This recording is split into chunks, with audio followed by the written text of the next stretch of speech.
Trust Claritin to keep you in the game. Nothing has proven more powerful for continuous non-drowsy allergy relief. Live Claritin Clear. At Kohl's major markdown clearance event, discover new markdowns. Save up to 70% on hidden gems waiting to be discovered, like stylish favorites for the season and so much more. Now at Kohl's. Herbal Essences is a force of nature. Our shampoos and conditioners are made with supercharged botanicals. These sulfate-free formulas deeply penetrate and replenish nutrients to boost hair health in just one wash. All without the Salon Naturals price tag. It's supercharged herbal essences. I did the most unspeakable thing. I have to pay for my crime. I've evaded the police for years. They can't catch me. Everything changes. Found new Thursday on NBC and Peacock. You'll never be a kicker, Eli. The FanDuel Kick of Destiny is my destiny, Peyton. Not if I make it first. FanDuel Kick of Destiny 3. New customers bet $5, get $200 in bonus bets. At University of Maryland Global Campus, getting a bachelor's degree doesn't have to mean starting from scratch. Here, you can earn up to 90 undergraduate credits for relevant experience. What will your next success be? All right, how do we stream all of these games? Well, we engineered a fast, reliable Xfinity internet. So you never miss a moment while streaming live sports? Isn't that the best part about working here? No, it's the uniform. Actually, Mr. Jalen, I do feel a little self-conscious. Yeah, and I feel ridiculous. I mostly feel cold. Meeting over. It's fine. Try to make y'all look fresh. You don't get it. Know what's fresh? A super fast connection to the court with a low lag. That's Wi-Fi built for streaming live sports. Bring on the good stuff. At Checkers and Rallies, we're bringing you a Bacon-y 2 for $5 deal. Try the new BLT burger and the honey barbecue bacon burger. The Bacon 2 for $5 deal, only at Checkers and Rallies. Home of the twofer. And get our classic wings, now $1 each. Tomorrow, we're kicking off our new series, 20 Days of Savings. First up, mortgage out of control. There may be a way to cut that payment down without refinancing. The one question that could save you hundreds, even thousands each year. Tomorrow, a News 4 Today.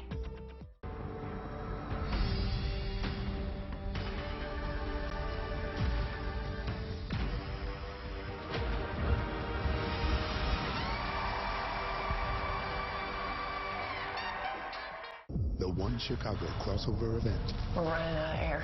Continues next. This is a News 4 breaking news update. Good evening, everybody. I'm Sean Yancey, live in the News 4 studios tonight. We are following breaking news tonight.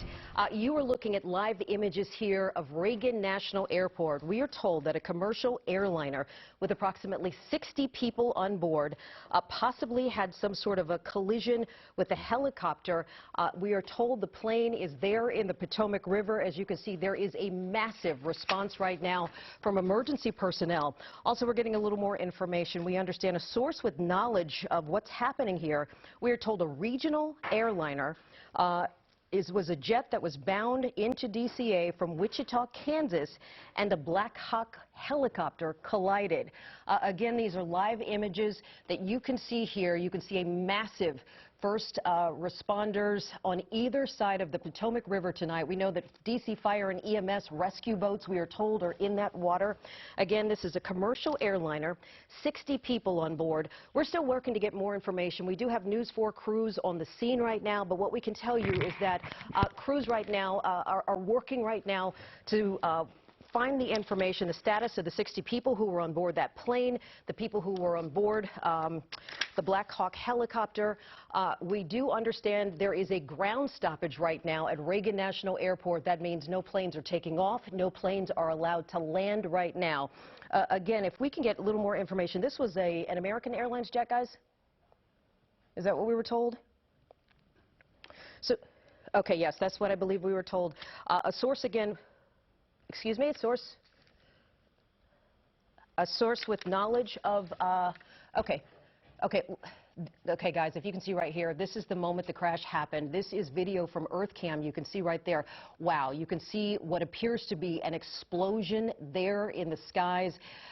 This is incredible video tonight. Let's watch this again. You can see there's an aircraft up top, but if you look right down, right above what appears to be the lower level there, you can see the explosion. Again, from what we are being told, a commercial airliner from American Airlines was flying into Reagan National Airport tonight from Wichita, Kansas, with about 60 people and its crew on board. We are told that it crashed with a Black Hawk helicopter, and as you can see, the explosion and the smoke. We're still working to get more details. We are told this happened right off, you know, as if you think about the position of Reagan National Airport, you know that some of those runways are right there off the Potomac River. It looks like the plane went down. We're still working to get more details. We know that DC Fire and EMS rescue boats are in that water tonight. This has to be an incredibly frightening situation for the people who are involved, for the people who are in this area, people who are at the airport who may have witnessed this scene tonight. Again, a commercial airliner, we're told, with about 60 people on board, was flying into Reagan National Airport tonight from Wichita, Kansas, when it collided with some sort of a Black Hawk helicopter. You can see just the incredible explosion there. Right above what you see is like the line of buildings there in Virginia. And it just exploded in the night sky. We have crews there on the ground. We're working to get more information from witnesses, more information about what may have caused this helicopter to collide with a commercial airliner. As you know, there are restrictions about DC airspace. A Black Hawk helicopter would be a military helicopter, so it would be cleared to be in this area. But still, there are a lot of questions that will come in now about how those two could have possibly collided. Again, this is just an incredible breaking news situation that we've been following now for the last few minutes. These are recorded images of what we believe is the plane and the helicopter colliding near Reagan National Airport this evening. All right, these are live images now from our crew that just arrived here on the scene. As you can see, there is a massive first responder response to this incredible scene that's unfolding right now here at Reagan National Airport. As you know, Reagan National is a very busy airport. There were a number of planes that were scheduled to take off and land tonight. There is a ground stop, which means no planes are taking off, no planes are landing. As you can imagine, all resources, everyone right now is trying to head to this scene to try to tend to those who may have been involved in this crash. Right now, we're still working to get more information about the people, the 60 people who were on board that plane and the people who were on board that Black Hawk helicopter. My colleague Anyang is joining us right now. Sean, I know you've been keeping us up to date on the situation right now. I'm giving you a moment to pause while we're still gathering information. Again, these are live images right now of the scene where a plane and a helicopter collided near Reagan National Airport. What we know so far is that it was an American Airlines regional jet inbound to Reagan National from Wichita, Kansas, and a Black Hawk helicopter which collided, and that they were then crashed into the Potomac River.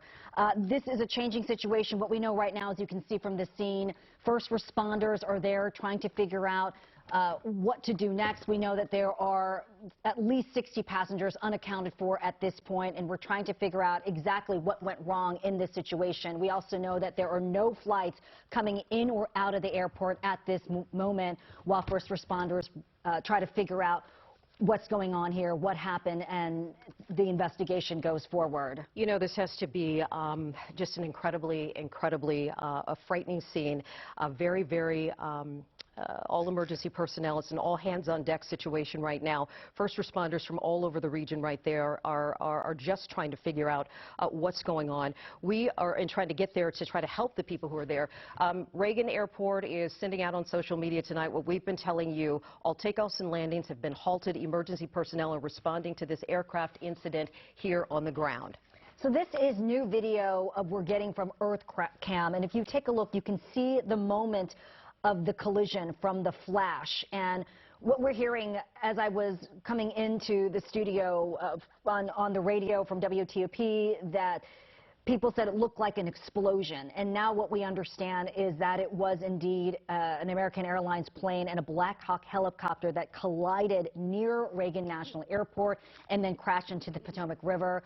We understand right now that Reagan National Airport is closed at the moment, and we're still trying to gather information. We know that the aircraft carries about 60 to 70 people. We don't know exactly how many or where those people were coming from, besides the fact that the flight was coming from Wichita. We 5342. Okay, we're getting new information in. This was a regional airline, American Airlines flight 5342. We're told it left Wichita around 5:22 p.m. That was Central Standard Time. It was scheduled to land our time at 8:57 p.m. You are again looking at images of what we believe was that aircraft colliding with a Black Hawk helicopter and exploding there in the skies right over Reagan National Airport. This flight again was supposed to take about 2 hours and 35 minutes, and I can't imagine what the people who were waiting for loved ones, friends, or family members who may have been on that flight, who know their loved ones may have been in that Black Hawk helicopter, are going through right now. And of course, it has been many, many years since we've seen an explosion and a crash like this one so close to Reagan National Airport. You know, of course, there was that plane that crashed into the 14th Street Bridge decades ago, and in the icy waters of Potomac, and a huge rescue operation there as first responders dove into the ice Potomac to try to pull people out. That was a historic event here in the Washington area where people say they won't forget those scenes. And now here we are on in end of January, which has been a very, very busy month of news. Ending our month here at Reagan National, where there is an aircraft, an American Airlines commercial plane colliding with a Black Hawk helicopter. Again, these are images from EarthCam that you're looking at right now. And that's the explosion right there, the big ball of fire you're seeing when the helicopter and the plane collided and crashed into the Potomac River. Sean, you were saying about 50 to 60 or 60 to 70 people were on the plane at this point? Yes. Let me just break in right now. Yes, go ahead. We are just getting a statement from the FAA. They're saying right now this information is preliminary and subject to change. A PSA Airlines Bombardier CRJ-700 regional jet collided in midair with a Sikorsky H-60 helicopter while on approach to runway 33 at Reagan National Airport around 9 p.m. tonight. PSA was operating flight 5342. PSA is that American Airlines flight. It had parted from Wichita, Kansas. The FAA and, of course, the NTSB will be on the ground there investigating. Again, we are told this was what they're calling a CRJ-700 regional jet, and operated by American Eagle through American Airlines with about 60 people on board, collided with a Sikorsky H-60 helicopter. It was coming from Wichita, left about 5:22 p.m. Central Standard Time, landed, or was supposed to land here around 8:57 p.m. our time. Again, these have to be very tense moments for the crews. We understand there are fire and EMS rescue boats in the Potomac right now. So if this went down in the water, you've got to imagine that they are right now looking for survivors. Right. And what I was referencing earlier is the Air Florida Flight 90, which was scheduled. It was a domestic passenger flight from Air Florida that was supposed to go into Reagan National Airport, which was then National Airport, in 1982. And it took off and crashed into the 14th Street Bridge, excuse me, and then over the Potomac River just after takeoff from Reagan National. And there was a huge operation there with first responders having to go into the icy waters of Potomac. These are live images of what is happening tonight near Reagan National Airport, where we understand an American Airlines flight coming from Wichita, Kansas, which was supposed to land at Reagan National Airport toward the end of 9 o'clock, which was about to be a 2-hour and 35-minute flight, crashed into a Black Hawk helicopter and then went into the Potomac River. These are, again, scenes, as we know, that Reagan National is completely shut down right now, no incoming or outgoing flights. We are seeing some information coming in tonight. Congressman Ron Estes, whose district includes Wichita, Kansas, posted this on X a short time ago. I'm hearing reports that a plane from Wichita heading to Reagan National Airport in D.C. has collided with the helicopter before landing. All reports are preliminary. Please join me and Susan in praying for those who are on board and for all of the first responders there at the scene. Certainly, as we were saying, the information is still changing minute by minute as it's coming in. We have crews there on the scene. We're waiting to learn what may have come of the 60 people or so who were on board the plane and also on board that helicopter. We saw what you were saying, that people were reporting seeing the explosion or hearing what looked like an explosion. Right. I'm going to credit it to WTP Radio. When I was coming back to the station to cover this breaking news with you, Sean, what witnesses were reporting, they saw some kind of explosion, and at that point people probably didn't understand what was unfolding before their eyes, and it really is hard to comprehend what happened here as we try to get more information about the investigation. All we know at this point was an American Airlines regional jet inbound to Reagan National from Wichita collided with a Black Hawk helicopter. And Mark Seegers is on the scene, and he can join us live. Is that right? There he is. Okay, Mark. Give us an update, Mark. What do you see? What's going on? Hey, good evening. We're at Gravelly Point here, right near Reagan National Airport. And let me first show you here this massive response of all these first responders, fire departments from all around the region are staging here, because if we pan over here now to our left, you'll see that this is the boat ramp that so many people are familiar with here at Gravelly Point, that recreational boats use all the time to get access to the river. Well, tonight it's being used by first responders. This is where they're bringing all their watercraft in. We've seen them bring all types of first emergency boats coming in here, putting in. You can see down there by the river where they're actually going into the water. And then I want to keep swinging around here to the left, and I'm going to dodge in front of you, and you can see now across the river as we're looking towards Bowling, Joint Base Anacostia Bowling over there, and of course you see MGM National, the big light back there in the far distance, and you see just a massive response of police and fire lights glowing in the distance there on the other side of the river here from National Airport. So just a massive response of first responders on both sides of the Potomac River here along Reagan National Airport. I have to count here, we have at least 30 different fire trucks here that have brought in, again, boats, and you can see also there the mass casualty ambulance bus is on this lot as well. So this is just a massive response from what I can tell, just about every fire department in the area rushing to both sides of the river to do what they can to look for survivors from this horrific crash that we're just now getting our first indication of what's actually happening and took place here at Reagan National tonight. Hey, Mark, let me ask you, just I think about a week and a half ago, we were talking about the report with one of those DC fire and rescue boats that would be used to cut through the ice. Thank goodness it's been a little bit warmer. Is that something that would have been used in a situation like this? You're talking about the John Glenn fireboat that has been in dry dock basically for more than 2 years.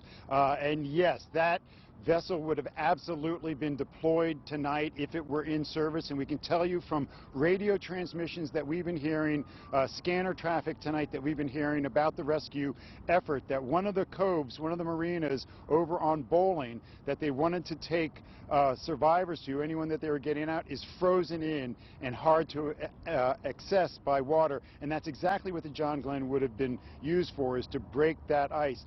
I can also tell you, it was just a couple weeks ago, I was up in a helicopter over this exact area with the DC police in Falcon 1, and they have very sophisticated equipment in Falcon 1 to detect nearby aircraft and to tell them when they're getting near Reagan National Airport. That was a big concern of both the pilot and the technical officer that I flew with that day. As we got close to National Airport, they were very conscious of it, and that was very restricted airspace for them. So, you know, a lot goes on with these aircrafts, with technology, but certainly when helicopters particularly are flying in this area near National Airport, they have to be very much aware of the planes here. And again, from my experience just a couple weeks ago flying in Falcon 1 with DC Police, that is what's top of mind when they're flying in this area. But again, just a massive response here at Gravelly Point. And again, yes, another instant this winter where the John Glenn could have come in handy. All right, News 4's Mark Seagraves. Thank you, Mark. We just want to bring you up to date if you're just joining us now at 10:03. We are following breaking news out of Reagan National Airport, where we understand an American Airlines plane collided with a Black Hawk helicopter this evening and crashed into the Potomac River. Mark Seagraves has been on the scene telling us about this incredible response from first responders and firefighters. Yeah, what we understand right now, there could be, the plane, I believe, carries up to more than 70 people. 78 people can be carried on that flight. We understand there may have been about 60 people. It was coming from Wichita. It left about 5:22 Central Standard Time. It was expected to land at Reagan National around 8:57 tonight. But as we understand, it collided with that helicopter, and we've been seeing video of what appears to be that explosion up in the skies right near Reagan National Airport. Let's go to Jackie Benson, who's live right now at Haynes Point with more on her vantage point. Jackie, tell us what you're learning and what you can see. Well, what I can see here is grim. We're going to show you what it looks like, two separate efforts all along the Potomac here near National Airport. But what I can tell you is they appear to be searching for the remains of these aircraft, and we do not see any place at which they are out there attempting or have located an area for recoveries. I can tell you that what we did see earlier is the Odyssey, the commercial boat that takes people up and out on cruises in this area along the Potomac, and they were out for a while. We no longer see them. So what we see are helicopters.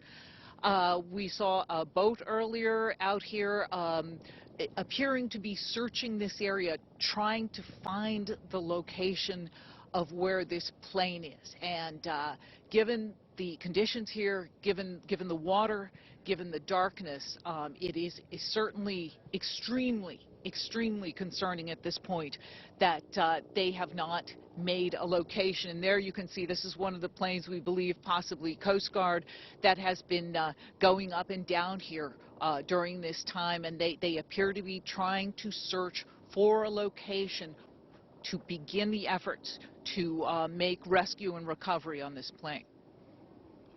Jackie, I just, you know, I can't imagine what the first responders are going through tonight, but more importantly, the families of the people who, the loved ones, the friends who were waiting for that flight, that American Eagle flight number 5342 was expected to land just before 9 p.m. tonight. We have been showing video of what appears to be the plane crashing with that helicopter and then exploding there above the skies. Again, DC Fire and EMS just released a joint statement saying that they received multiple calls about an air crash above the Potomac River. In addition to DC Fire and EMS, the police department, and multiple first responders and agencies from all over our region right now are at the Potomac River looking for survivors. And Jackie, you've covered Washington for many years with this team. Can you talk about the impact of what you're seeing right now? Well, I can tell you I entered the news business right after the Air Florida crash in the 1980s, and that is an historic moment in Washington, D.C. This, if it is what it looks like, and tragically it does look like this is a situation involving a bigger plane, as you said, with the capacity. This is the worst thing that's happened since then, and what is disturbing to see out here, but completely understandable given the darkness, is that I do not get the feeling they have located this plane or either of these aircraft right now, and that is certainly extremely disturbing to everyone involved. Obviously, the first goal here is reach and rescue folks, and we are just not seeing that from this perspective right now. Jackie Benson, thank you so much. As Jackie was talking about that plane crash that went down on the 14th Street Bridge back in 1982, 74 people were on board that aircraft, and there were some survivors from that. Certainly this is a different situation because we know that it crashed with a helicopter. We can clearly see the explosion here on our in this video from EarthCam. Let's go to Mark Seagraves, who's live at Gravelly Point, who has more now on what he's seeing with rescue crews. Mark, what's going on? Yeah, again, take a look over my shoulder. We've moved to a different vantage point. You can see this is where the crews are both putting in their rest. We see one team now coming in off the water here, coming in from being deployed out on the river. So this is both where crews are departing and coming back in after going out to be part of the search and rescue mission. We, again, here at Gravelly Point, just dozens and dozens of fire department apparatus from fire departments all over the region deploying here to this ramp where they have easy access to get out onto the water right here by Reagan National Airport. But again, we can see when we look across the river, again, another massive response. As we look through the trees, we can even just see the lights flashing across the river on all the bridges and on the shoreline on the DC side of the river here from Reagan National Airport. So just, again, just a massive response to this horrific crash that we've been reporting on from all around the region on both sides of the river, including these teams that are going in and coming back out of the river. I have not seen dive teams go in, but all of these first responders are in heavy wetsuits with helmets on and rescue gear that you would expect for them to be taking on such a critical and dangerous mission like this. And of course, as we know from the rescue off of the Memorial Bridge when the truck went in not too long ago, this frozen water, a lot of the river, even though we've had some warming temperatures, there is still a lot of ice on top of the river in spots, particularly channels like this that aren't as heavily trafficked. And we know just how cold that water is when people go in. And so that's the scene that we're seeing here. We're actually seeing several of these units are now seem to be redeploying somewhere and making a move. So again, this is just a very fluid operation with a debris field at night that first responders are trying to get their selves familiar with and get it mapped out so they know exactly where to go in and exactly where to look for any survivors that they may be able to find after this crash. That's what's happening here at Gravelly Point. Back to you guys. Mark, we can see the lights from the response, but it is now 10:11 at night. Can you talk about the situation there, how dark the waters will be, and what these first responders are up against in this rescue effort? Again, it's the unknown, right? I mean, what I've been told by several sources from the fire department is that there is a large debris field that goes on several sides of the river. Now, you can see if you look out here on the parkway where a lot of the units that were parked in here have now deployed, left this area, and are headed southbound down the parkway toward Alexandria, toward Old Town. And so that's an indicator that they may have found another location where they need to deploy these water units to get out onto the river to look again for survivors. Again, another indication of just how big this debris field possibly is. So it's dark, it's cold, and they don't have a lot of information to go with as far as where to look. Other than what they can see from the shore and when boats get in and out. Hey, so Mark, again, we're seeing another crew. This is Fairfax County Fire pulling out. Mark, let me jump in. We've got some good news here. Our Julie Carey is reporting that at least 4 victims have been recovered, and they have been taken to the North Boat firehouse station at Reagan National Airport. Also, our Paul Wagner is being told that they're being taken to the MPD helipad off South Capitol Street. So this is some good news that we know that those first responders are finding survivors there in those waters. I mean, considering the fact that we saw the images from EarthCam of what looked like a fireball in the air when this American Eagle flight from Wichita, Kansas, as you're looking here, we're going to show it to you again. This American Eagle flight from Wichita, Kansas was supposed to land at Reagan National before 9, and witnesses reported seeing this fireball, and you can see it going into the Potomac River. We've been reporting tonight that there is a huge response on both sides of the Potomac tonight, with first responders, as Mark was showing us, in rescue boats, trying to navigate these dark waters in a difficult situation because of the unknown, but now news that there are 4 victims being taken to the North Boathouse Fire Station, and that's where any more victims who are recovered will be sent there. Also tonight, we should let you know that Senator Ted Cruz, who is the chair for the Science and Transportation Committee, says he expects to get a briefing from the FAA tomorrow. He says he's been closely monitoring the situations, and he will be prepared to hold a briefing tomorrow after he talks with investigators, of course, from the FAA and more information from the NTSB. We also have a statement from American Airlines. It's not very revealing at this point because the investigation is just beginning, but this is the statement. We're aware of reports that American Eagle Flight 5342, operated by PSA with service from Wichita, Kansas to Washington Reagan National Airport, has been involved in an incident. We will provide information as it becomes available, is the only statement so far we're getting from American Airlines.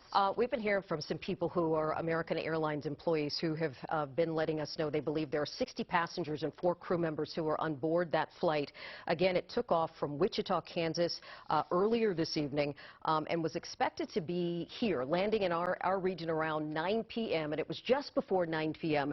that we saw what appeared to be that collision, that explosion in the sky. The video we were showing you earlier of that helicopter and this American Airlines commercial flight.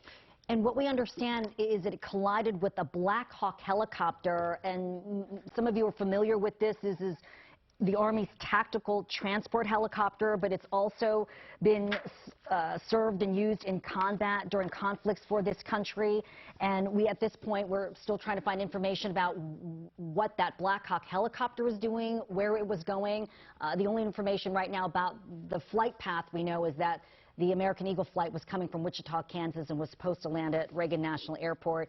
We've been showing you these live images of this huge response on both sides of the Potomac. Jackie Benson at Haynes Point just saying, when you look at the explosion and what's happening there on the ground, this is going to be grim as we unfold this evening, the situation. Absolutely. Let's check in now.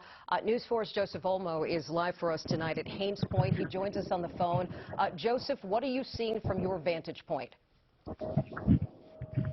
Hey, ladies. Good evening. Just an unfortunate night along the Potomac River. I haven't seen a first responder response like this in a while for anything. I've been here at Haynes Point for almost an hour now, and the sound of sirens, they just keep on coming. They keep on coming. And it gives you an idea of the gravity, the scope of this disaster that these crews are trying to work through right now. I want to confirm something, or at least add a little bit of what I've heard from one of my sources that works with PSA Airlines. I heard you ladies say a couple moments ago, we're hearing of 60 people on board plus 4 crew members.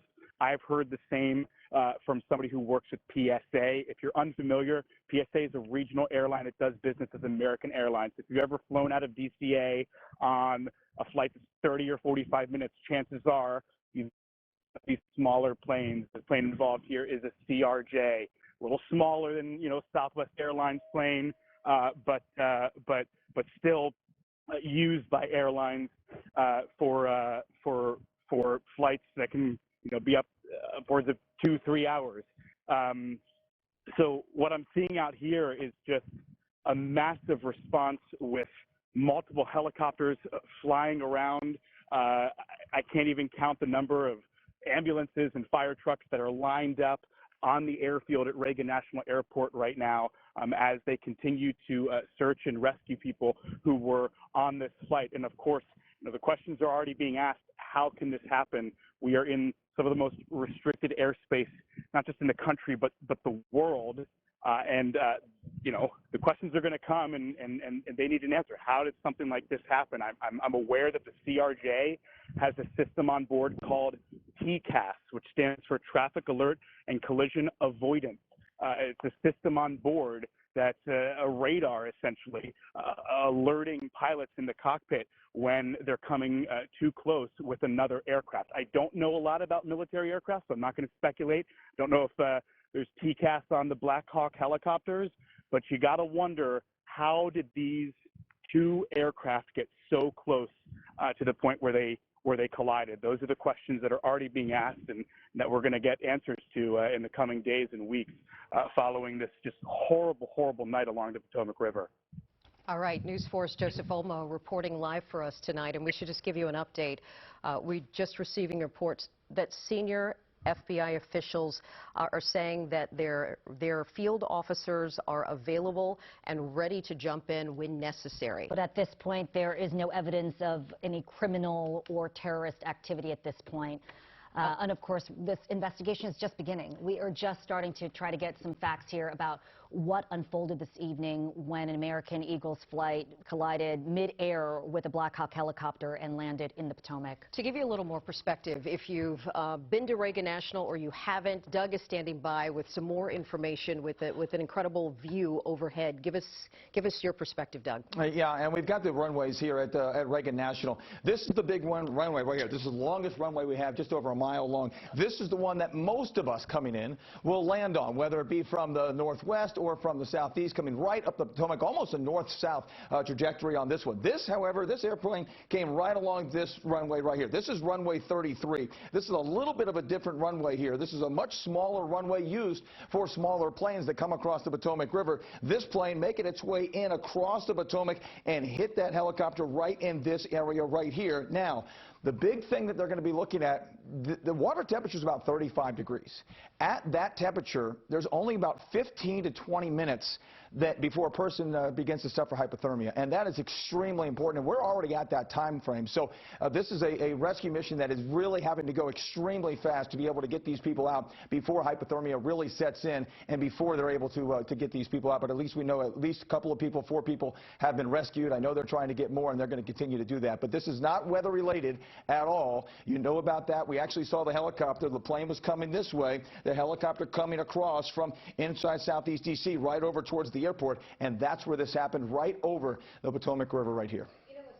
What's interesting, Doug, because right across from that area is Joint Base Anacostia Bowling. Right. Don't know if the helicopter could have taken off from there. I'm sure that's going to be part of the investigation when the FAA and the NTSB look. Certainly, they would not be in restricted airspace because they're allowed to fly in this area. Yeah, exactly right. They're allowed to fly in this area, and there was chatter from the towers there that were actually talking, hey, do you see one another here? Whether it be from, I'm not sure if they were talking to the helicopter or the plane actually, but they were talking about this. Do you see what's coming your way? Do you see either the plane or do you see the helicopter? Talking to the pilots there, and obviously that was not the case. They did not see each other, and you see what happened with the explosion that we had there as this made its way very close to land, but landed right in the Potomac River. All right, Doug, thanks so much for all your insight. Let's get to Jackie Benson, who's at Haynes Point Live with new information. Jackie? I just want to show you something that has happened here. This scene, and what you're looking at down there is just to the left of the Wilson Bridge. That appears to be the area where everything is concentrated right now. And I am guessing from what Julie Carey said about the recovery of survivors, it is that area down there south of the airport that is where most of the rescue activity is focused right now. So we're hoping that is the area that they've located and have their rescue efforts ongoing. As Doug said, it is incredibly cold out here tonight. You know, the wind is making the temperature seem much colder, and you just have really got a feel for what's going on down there. The massive presence of all these boats, all these vehicles just trying to get down there and help these folks. So as soon as we get more information, we'll come back to you. Thank you. Jackie Benson reporting live. If you were just joining us, we are reporting, tragically, a commercial airliner, PSA Airlines, operating under American Eagle, American Airlines, flew out of Wichita, Kansas earlier today around 5:22 p.m., was expected to land in our area around 8:57, and this is what happened. We are told the plane collided with a Black Hawk helicopter right near Reagan National Airport. You saw the explosion there. Right now, a massive amount of first responders are combing the cold waters of the Potomac looking for survivors. At this point, Julie Carrier was reporting that 4 victims have been taken to North Boathouse Fire Station at Reagan National Airport. Jackie Benson saying that is just south of the airport, and looks like where a lot of that activity currently is concentrated. Of course, this investigation is just getting underway, but we will update you with any more information about potential victims and what the search operation is going to look like as the night wears on. Let's go to check in now with our Walter Morris. He is live at Reagan National tonight. Walter, I know there's a ground stop in effect. I would also imagine there were probably loved ones who were there waiting for their family members, their friends to arrive tonight. What can you tell us? What's the situation there? Well, Sean, that is right. In fact, we are standing by here at Terminal 1. Airport officials are now directing all media here as they will give updates throughout the night. Now, we got just a quick update before you came to us, and they're saying they're going to be here all night. Of course, this is very early on, and this is just going to take a lot of coordination between several agencies. Now, we actually parked at Terminal 2 and walked over here, and we saw a large section of the airport being blocked off. Now that's only being open to airport staff as they try and just coordinate this response and get that information out there. But as you mentioned, so many family members waiting for that update. Now, we didn't see anyone directly as we were making our way down here who knew anyone on that flight or who was waiting for someone, but we saw several passengers. As you mentioned, there's now that ground stop, so no flights taking off or landing here. So there were a lot of people waiting for those last evening flights to get out, and they're now trying to figure out what they're going to do. But of course, the big question remains of just what's next as far as this response and when we'll get that update. But of course, we'll bring it to you as soon as we get it. All right, News 4's Walter Morris. Walter, thank you. And just a little bit more information. We heard from a senior FBI official who said that the Washington field office personnel, of course, standing by to support in the investigation at Reagan National Airport. But at this point, there is nothing to indicate criminal or terrorist related was involved in this crash between an American Airlines, an American Eagle flight 5342 and a Black Hawk helicopter midair. We have heard from lawmakers who represent this area, a lawmaker from Kansas, certainly where the plane took off. They are following this, monitoring this very closely. There is a lot of concern considering there was a Black Hawk helicopter and the plane apparently, obviously did not see each other. We are understanding right now that Homeland Security Secretary Kristi Noem has been briefed on the crash and is monitoring it. Vice President J.D. Vance is asking for prayers for those aboard the plane that crashed this evening. And we also understand that President Trump has been briefed on the situation and is following along. All right, so trying to bring you up to date on this breaking news situation as we approach 10:30. We are reporting tonight that an American Eagle flight 5342 coming from Wichita, Kansas, approaching Washington Reagan National Airport this evening just before 9 o'clock, collided with a Black Hawk helicopter midair while approaching the runway.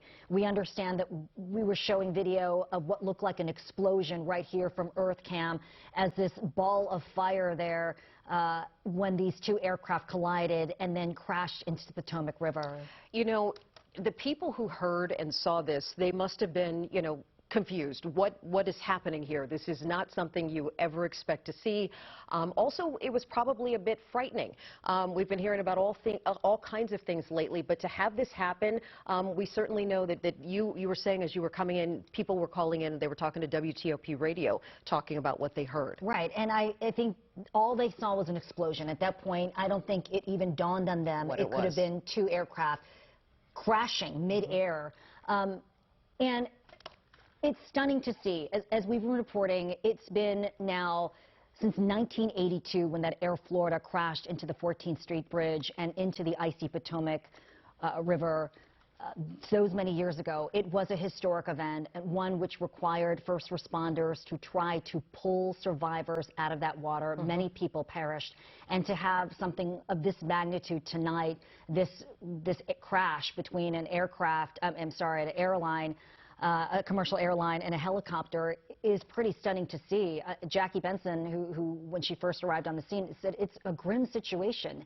It's hard to believe that there could be any survivors, but at least we know at this point there are 4. Absolutely, and I think that is the glimmer of hope that we are all holding on to tonight, is that the massive amount of rescue crews who are out there, who are in the Potomac right now, will find more survivors. We know they were using search helicopters from the air, shining lights down onto the Potomac River, looking for survivors. Jackie described an area there near the Wilson Bridge where she thought or the rescue response seemed to be focused on. I know their first mission is to try to figure out exactly where that plane went down and see where the survivors may be, in that area tonight. But the good news is we know at least 4 people were pulled from the waters and are being treated right now. All right, so we are going to go to some audio of the plane crash from air traffic control. Let's listen in. Fire command. The accident happened in the river. Both the helicopter and the plane crashed in the river. It's east of the approach end of runway 33. Is the airfield closed? Yes, the airfield is closed. The airfield is closed. Runways as well? Yes, all runways are closed. Nobody's landing. No one's moving at all. It was probably out in the middle of the river. I just saw a fireball and then it was just gone. So I haven't seen anything since they hit the river, but it was a CRJ and a helicopter that hit. I would say maybe a half-mile off the approach end of 33. Wow, it is stunning to hear her talk about that when she said she saw the collision and then it just wasn't there. I don't know if that, I don't know what to make exactly of that, but to hear her description of that, and then she believes it went down into the river, had to be frightening just to even see and experience that. Think about the people who live in our region. Think about the people who are our friends, our family, our coworkers. How many times we've flown in and out of Reagan National Airport on a quick flight. The flight from Wichita, Kansas was supposed to be 2 hours and 35 minutes. There were reportedly, according to an American Airlines employee, 60 passengers and 4 crew members. And it seems like a routine commercial flight, an American Eagles flight.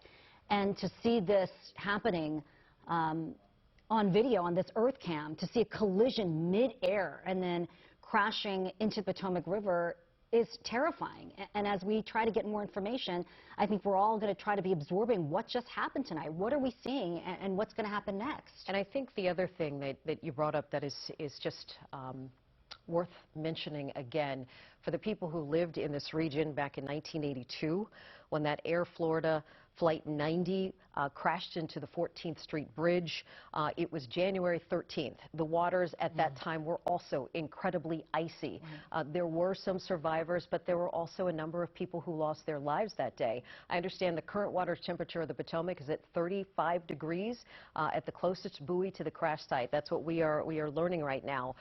So that certainly will make the search and recovery efforts for those survivors even more challenging for the first responders who are out there. What we do know is that the first responders who are on the scene are doing everything they can. The response has been tremendous. We've seen on both sides of the Potomac River, first responders, rescue crews getting in boats, trying to navigate these dark and cold waters, trying to find any survivors at this rate. As we were saying, so far what we know is that there are 4 victims who were taken to North Boathouse Fire Station at Reagan National Airport, which is south of the airport, and that's going to be kind of the gathering point as first responders try to find more people in the waters and any potential survivors. Again, just to keep you updated here, we do understand that this commercial airliner crashed into, it's confirmed, a U.S. Army Black Hawk helicopter. That's according to a defense official and an Army official.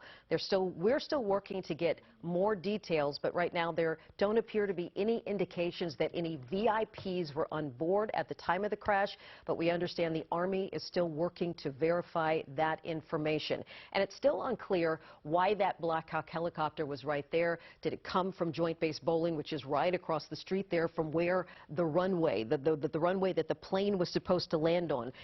This crash that we've been seeing, or the explosion in the sky, the video that we've been showing you, the plane was supposed to land east of runway, I'm sorry, the explosion, it went down into the river east of runway 33. It was supposed to land on runway 33, and that particular runway is right across from Joint Base Bowling. So, you know, there's speculation that's where the helicopter came from, but we're still working to get more information. Right, and people who know Reagan National Airport know that it's a very busy airport. It's a hub, but it's also known for the limited space because of where it's located. It's between the Potomac River, the busy neighborhoods. You know that there are people who live right near the airport who talk about hearing the airplanes nonstop, and near federal buildings as well. And because of that, it's notorious for the view when you're landing into Reagan National Airport. You see the river and the potential for danger that people have also talked about when you're flying in and out of Reagan National. And the other thing, think about how many times, you know, my family, we've taken the kids and we've gone to Gravelly Point to watch the planes come in and land. It's just an area that a lot of people in our community are familiar with and are used to being there and watching these planes. News 4's Ariel Hickson is in our newsroom now with an update for us. Ariel? That's right. We are just getting updated information from both the FAA and American Airlines. They released the following statements. FAA says a PSA Airlines CRJ-700 regional jet collided in midair with an H-60 helicopter while on approach to runway 33 at Reagan Washington National Airport around 9 p.m. local time. PSA was operating Flight 5342 as American Airlines. It departed from Wichita, Kansas, and the FAA and NTSB will investigate. The NTSB will lead the investigation. We will provide updates as information comes in. Now, American Airlines has another statement here. They say, we're aware of reports that American Eagle Flight 5342, operated by PSA with service from Kansas to Washington Reagan National Airport, has been involved in an incident. We will provide information as it becomes available. An absolutely devastating scene that we're seeing there. And I bet that everyone at this point is really wondering how those victims are at this moment. Yeah, absolutely. Ariel Hickson, thank you so much for that update. We just want to be clear here that we're still working to get the details, but it appears that the helicopter crashed into the plane when this explosion happened. Again, there are going to be a lot of questions as to why the helicopter did or did not see the plane, how that collision happened, especially so close to the airport. Let's go to Mark Seagraves, who moved locations. He's now at Dangerfield Island, which is across Potomac Yard. Mark, tell us what you're seeing from your new vantage point. Yeah, we're going to point you straight up in the air. We have 2 helicopters that we can see that are doing a search, grid search of this area of the Potomac River here. Again, we are at Dangerfield Island at the Washington Sailing Marina. This is south now. We're south of Reagan National Airport, and this is where we see 2 helicopters in the air conducting a grid search of this area.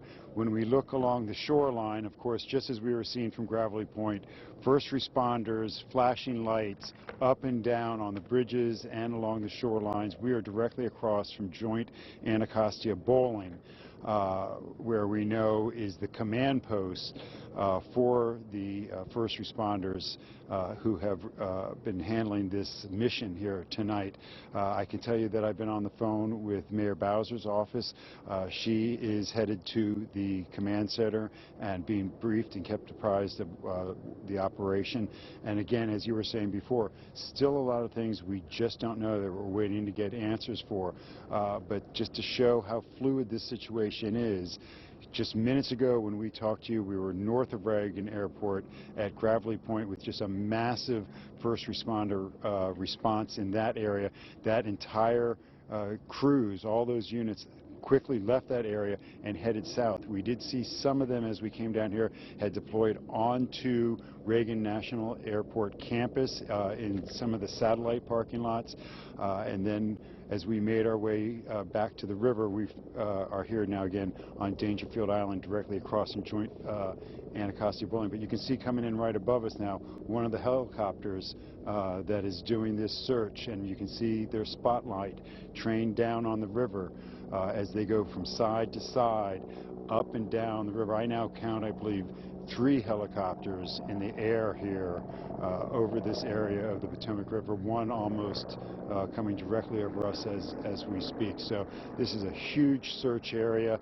It's dark, it's late, it's cold. They have a lot of obstacles before them, and as you can see, they are putting every resource they have in this region toward this response, because we can see nothing but flashing red lights up and down the coast line of the water. And I believe if we pan out here to our left, we'll see some, that looks like we might have some actual boats on the water coming out this way. So again, a heavy response, very active search scene here, both on the land, on the water, and from the air. Back to you guys. Yeah, I was going to ask you, Mark, if you could see any more activity in the water from where you are.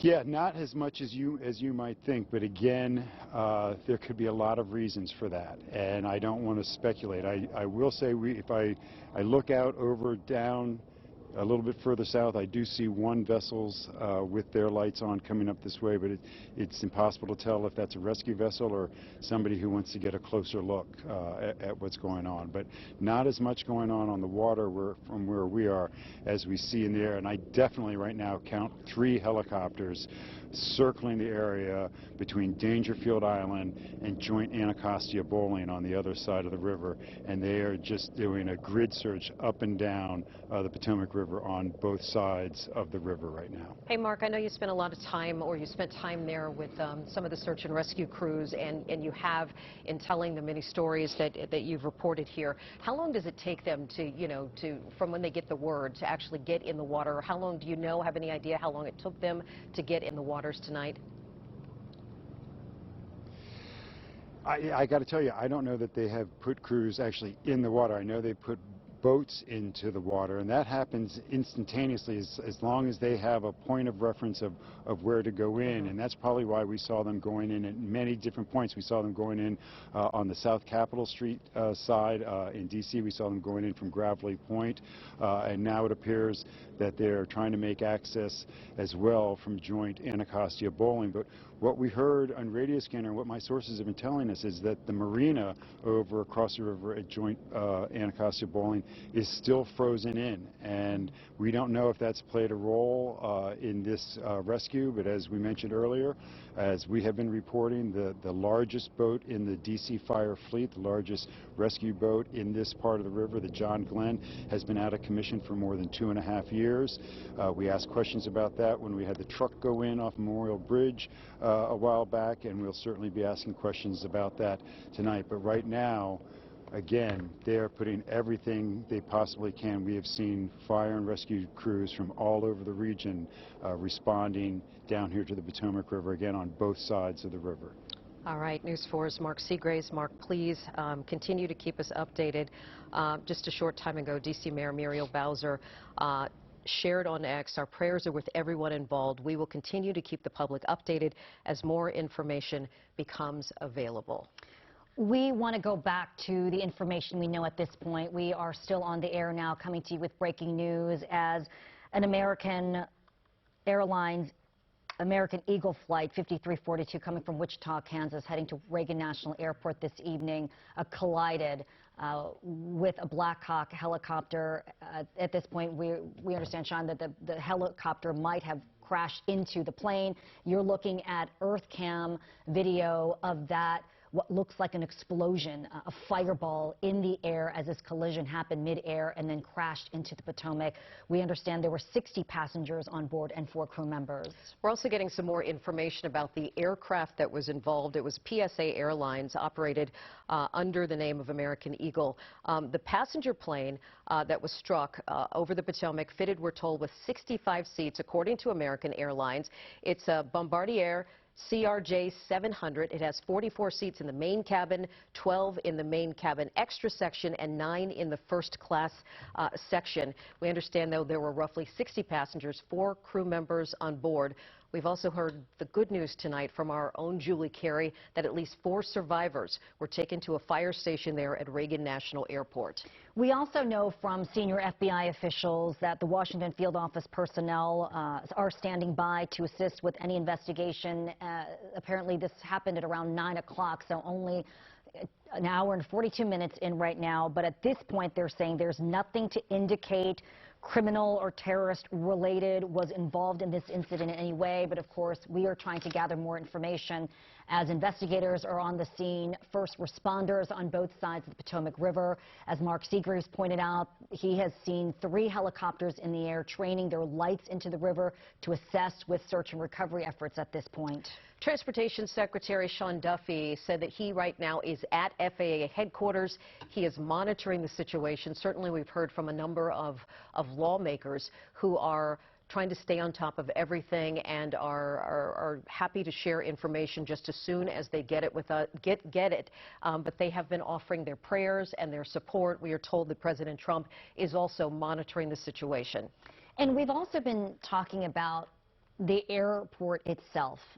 We know that Reagan National Airport, and Doug was showing us the different runways, and this was not the main runway, but Reagan National Airport is known for the fact that it is located near the Potomac River, near busy neighborhoods in Virginia, and also near some federal buildings. This is restricted airspace, and everyone knows that's one of the big questions. How was there a Black Hawk helicopter and this American Airlines aircraft in the air at the same time? And it's a mystery. It is a mystery. And I know this is definitely what the NTSB and FAA will be looking into in the minutes, days, weeks ahead. Let's check in now with News 4's Walter Morris. He is inside Reagan National tonight. Walter, we know there is a ground stop there, but I would imagine there are also people, family, loved ones who want to know what happened to their family members, their friends who were on board this flight that was supposed to land at 9 o'clock. Well, Sean, that's right. In fact, we're standing here at Terminal 1. This is going to be the main hub where we're going to get those updates from officials as this investigation continues. And you can see inside, the airport is clearing out. A lot of those flights that were set to take off, as you mentioned, stopped and deplaned. Now a lot of passengers are figuring out where they're going to go as we wait for more information. Now, I caught up with Terry Smith earlier. You mentioned you were on a flight to Dallas. Can you just take me back to what you saw as you were about to take off? Sure. Actually, what happened was we actually reported the plane, and we were there for about 10 minutes. And a pilot came on and said, there's a delay. There's going to be a delay. And that was right before we were getting ready to take off. And he said, there's a problem, and we'll get back with you, of course, as to what's going on. And so we sat calmly, and I guess about 15 minutes later or so, came back and said that we have to go back to the airport and we have to unload. And we were like, wow, what's going on? So by that time I reached down and I'm like, let me open this phone up and find out what's going on. And that's what happened. A family member basically told me that there was something that happened, something that was a helicopter and a plane or so. Yes, sir. And can you just put those feelings into words as you're sitting on the tarmac, hearing that a plane crashed that was about to land where you were set to take off from? Absolutely. It was heart-wrenching because the fact that I'm on this plane and that could have been us. And so, but truly my heart goes out to, oh my goodness, for all of the everyone that's involved. Because I can imagine, and for that, I'm not even going to fly out tomorrow morning to go to Dallas. I decided I better stay home. I don't know. That feels like something I need to kind of, adhere to at this point. That makes a lot of sense, and we thank you for sharing. And a lot of similar stories here now at the airport as we wait for more information with Sean and Un. Just a lot of people here, you can almost feel the tension as some people, as you mentioned, Ms. Smith, saying, just breathing a sigh of relief, but also just heartbroken for those family members and friends who are now waiting to get those answers. The waiting is such a hard part. Walter Morris, thanks so much. And Sean and I were talking about the fact that Reagan National Airport is such a busy airport. We personally have flown in and out of there. Many times, we have friends, families, coworkers who don't really think about the routine flights that come in and out of these cities. Wichita, Kansas. It was supposed to be a 2-hour and 35-minute flight from Wichita to Reagan National Airport, and for some reason, mid-air, there was a crash, and now we're waiting to hear if there are any more survivors. At this point, we only know of 4. And that's the frightening thing. It's the not knowing. And as we were talking about, many of us have flown in and out of this airport. This plane was just seconds away from landing, and this tragedy happened. Chopper 4 is flying near the scene tonight. You can see all the lights that are lit up here in Virginia and in the district. As you can see, as we're flying over the area here, no doubt, many people across our region are praying, are concerned as they're watching our coverage tonight. There you can see just coming into view there of Chopper 4, the rescue that is underway right now on the Potomac. Let's go to Mark Seagraves, who is live at Dangerfield Island with new information. Mark? Yeah, I just got off the phone with 2 sources who are actually on the scene, and this is what they're telling me. I'm going to point you across the river, because across the river, off the shore of Joint Base Anacostia Bowling, is the crash scene. It is closer to that side of the river, is what I'm told, that the divers are in the water. Both DC police and DC fire divers have deployed into the water, searching the wreckage. I'm told that the plane split in 2 and is in about 7 feet of water, again, closer to the shore on the other side of the river, on the DC side of the river by Joint Anacostia Bowling. I'm told that the helicopter is upside down and it is not stable, and it is bobbing up and down. Sometimes it's underwater, sometimes it's above, and divers have not been able to make entry into the helicopter yet because of the lack of stability there, but they have been going into that boat. And that boat, again, from 2 sources who are on the scene, telling me that it is split in 2 and is in about 7 feet of water, again, just off the shoreline by Joint Base Anacostia Bowling.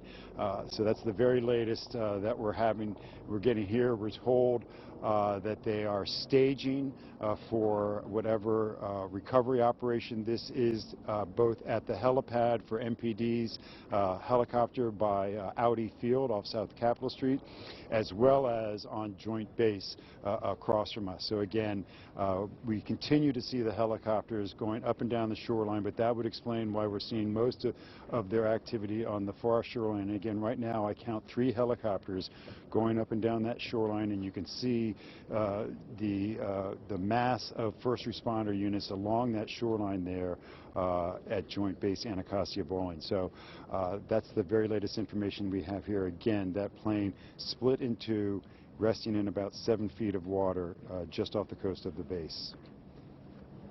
Mark, I think the information you just reported is so important. Can you go back and repeat to us, to our viewers, point by point, everything you just learned about the plane, the helicopter, the positioning, and where you are, and the positioning in relation to Joint Base Anacostia Bowling?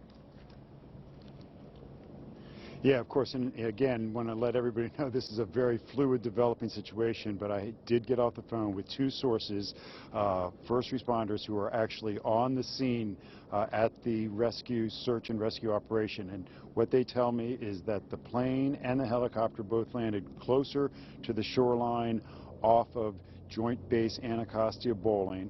that divers, both DC Police and DC Fire Department divers, are in the water searching that plane. The plane is split in two and is resting in about 7 feet of water just off of that shoreline. They also tell me that the helicopter is in close proximity to that, but the helicopter is upside down and is somewhat, it was described to me as bobbing. Sometimes they would see it come up above the surface and sometimes it would go below, and it was just not stable enough for divers to make entry into that helicopter just yet. They have into the plane, but they have not, as far as I have been told by my sources, made entry into that helicopter. Again, all of this happening closer to the shoreline, just along Joint Base Anacostia Bowling, across the river from where we are right now at the Washington Sailing Marina on Dangerfield Island.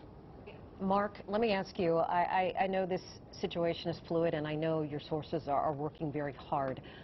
We are trying to find out, you know, or if and when you hear what they're finding. You said they've been able to make their way into the plane. They have not been able to get into the helicopter because it's not stable. I know so many people across our region right now who are watching just are waiting for word on loved ones and what the situation is there. The minute that you hear something, please let us know. All right, let's go to an eyewitness who was traveling southbound on the GW Parkway when this crash happened. Ari Schulman, are you with us? Can you hear us? Yes, I am. Can you hear me? Absolutely, Ari. Tell us, give us an idea. What did you see? What did you experience? So I was driving home 2 miles from the airport, and I was just driving home from the city, south along the George Washington Parkway, which runs right along the airport.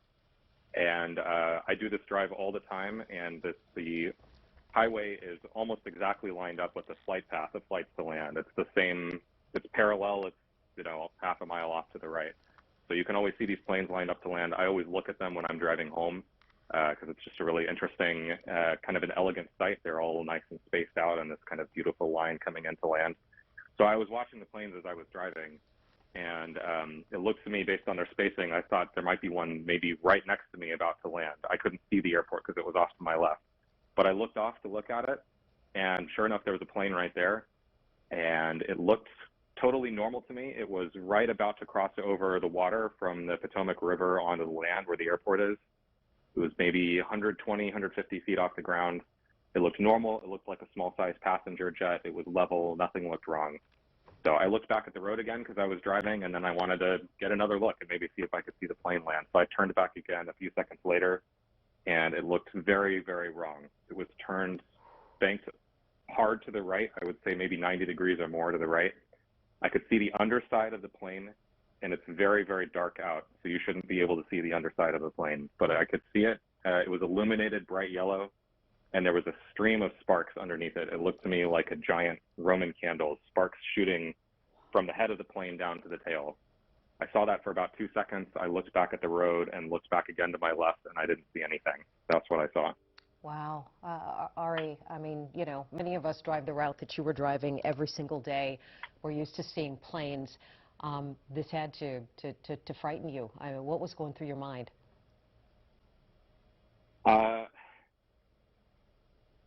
Today, I was tired, and I'm actually a journalist and have done some reporting before on plane crashes. So when I saw this, and then looked back again and didn't see anything, I looked back to see a fireball, I looked back to see a crash, something, and I didn't see anything. It looked completely normal, so I saw this for all of 2 seconds. And my first thought was to wonder if I was hallucinating, if there had just been this horrible plane incident. Why didn't I see anything afterward? So I U-turned on the highway to go back and see if I could see anything, and I still didn't. When I turned back around and drove by the airport again, maybe 45 seconds later, there was no flames, no smoke, no emergency vehicles, no nothing. And I looped back again and finally saw the emergency vehicles. Incredible description. Ari, did you hear anything? What did it sound like? I didn't hear anything. Wow. I just saw a very bright flash.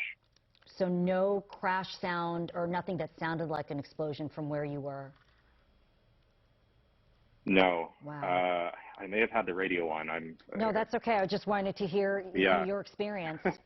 Ari, thank you so much for you know, sharing that with us. We've been showing video recorded of the collision via EarthCam, and we see the flash of light, or what looks like an explosion. We can't hear it, but we can see the flash of light that you must have seen seconds after that Black Hawk helicopter collided with that airplane. This just in is a statement from President Trump that came in moments ago. It says, quote, "I have been fully briefed on the terrible accident which just took place at Reagan National Airport. May God bless their souls. Thank you for the incredible work being done by our first responders. I am monitoring the situation and will provide more details as they arise." We're also learning a little bit more information about that Black Hawk helicopter tonight. NBC News is reporting that an Army official said preliminary indications are that 3 people were on board the Black Hawk.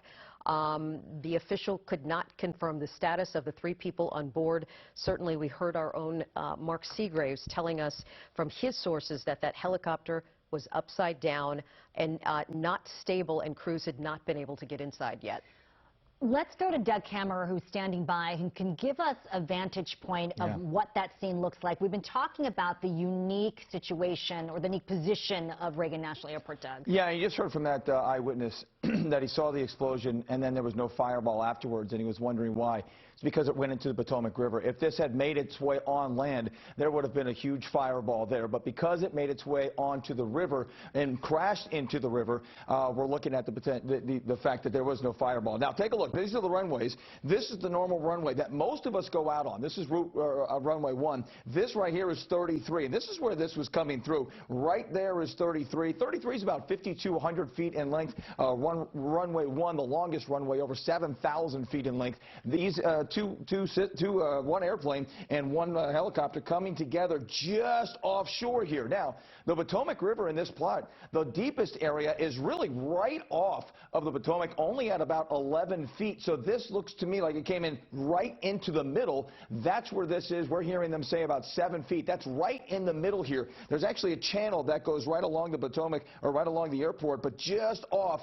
it's about 7 feet deep. That is right in the middle, so it makes it even harder to get to. And as we make our way out, I want to show you. Actually, I want to take you back, guys. I want to show you. Do we have the video that we can put behind me? Because I want to show make sure everybody is seeing exactly what's happening with this video. You've got 3 different. You got 2 planes and you've got 1 helicopter coming together here. You've got the first plane that's coming up runway 1.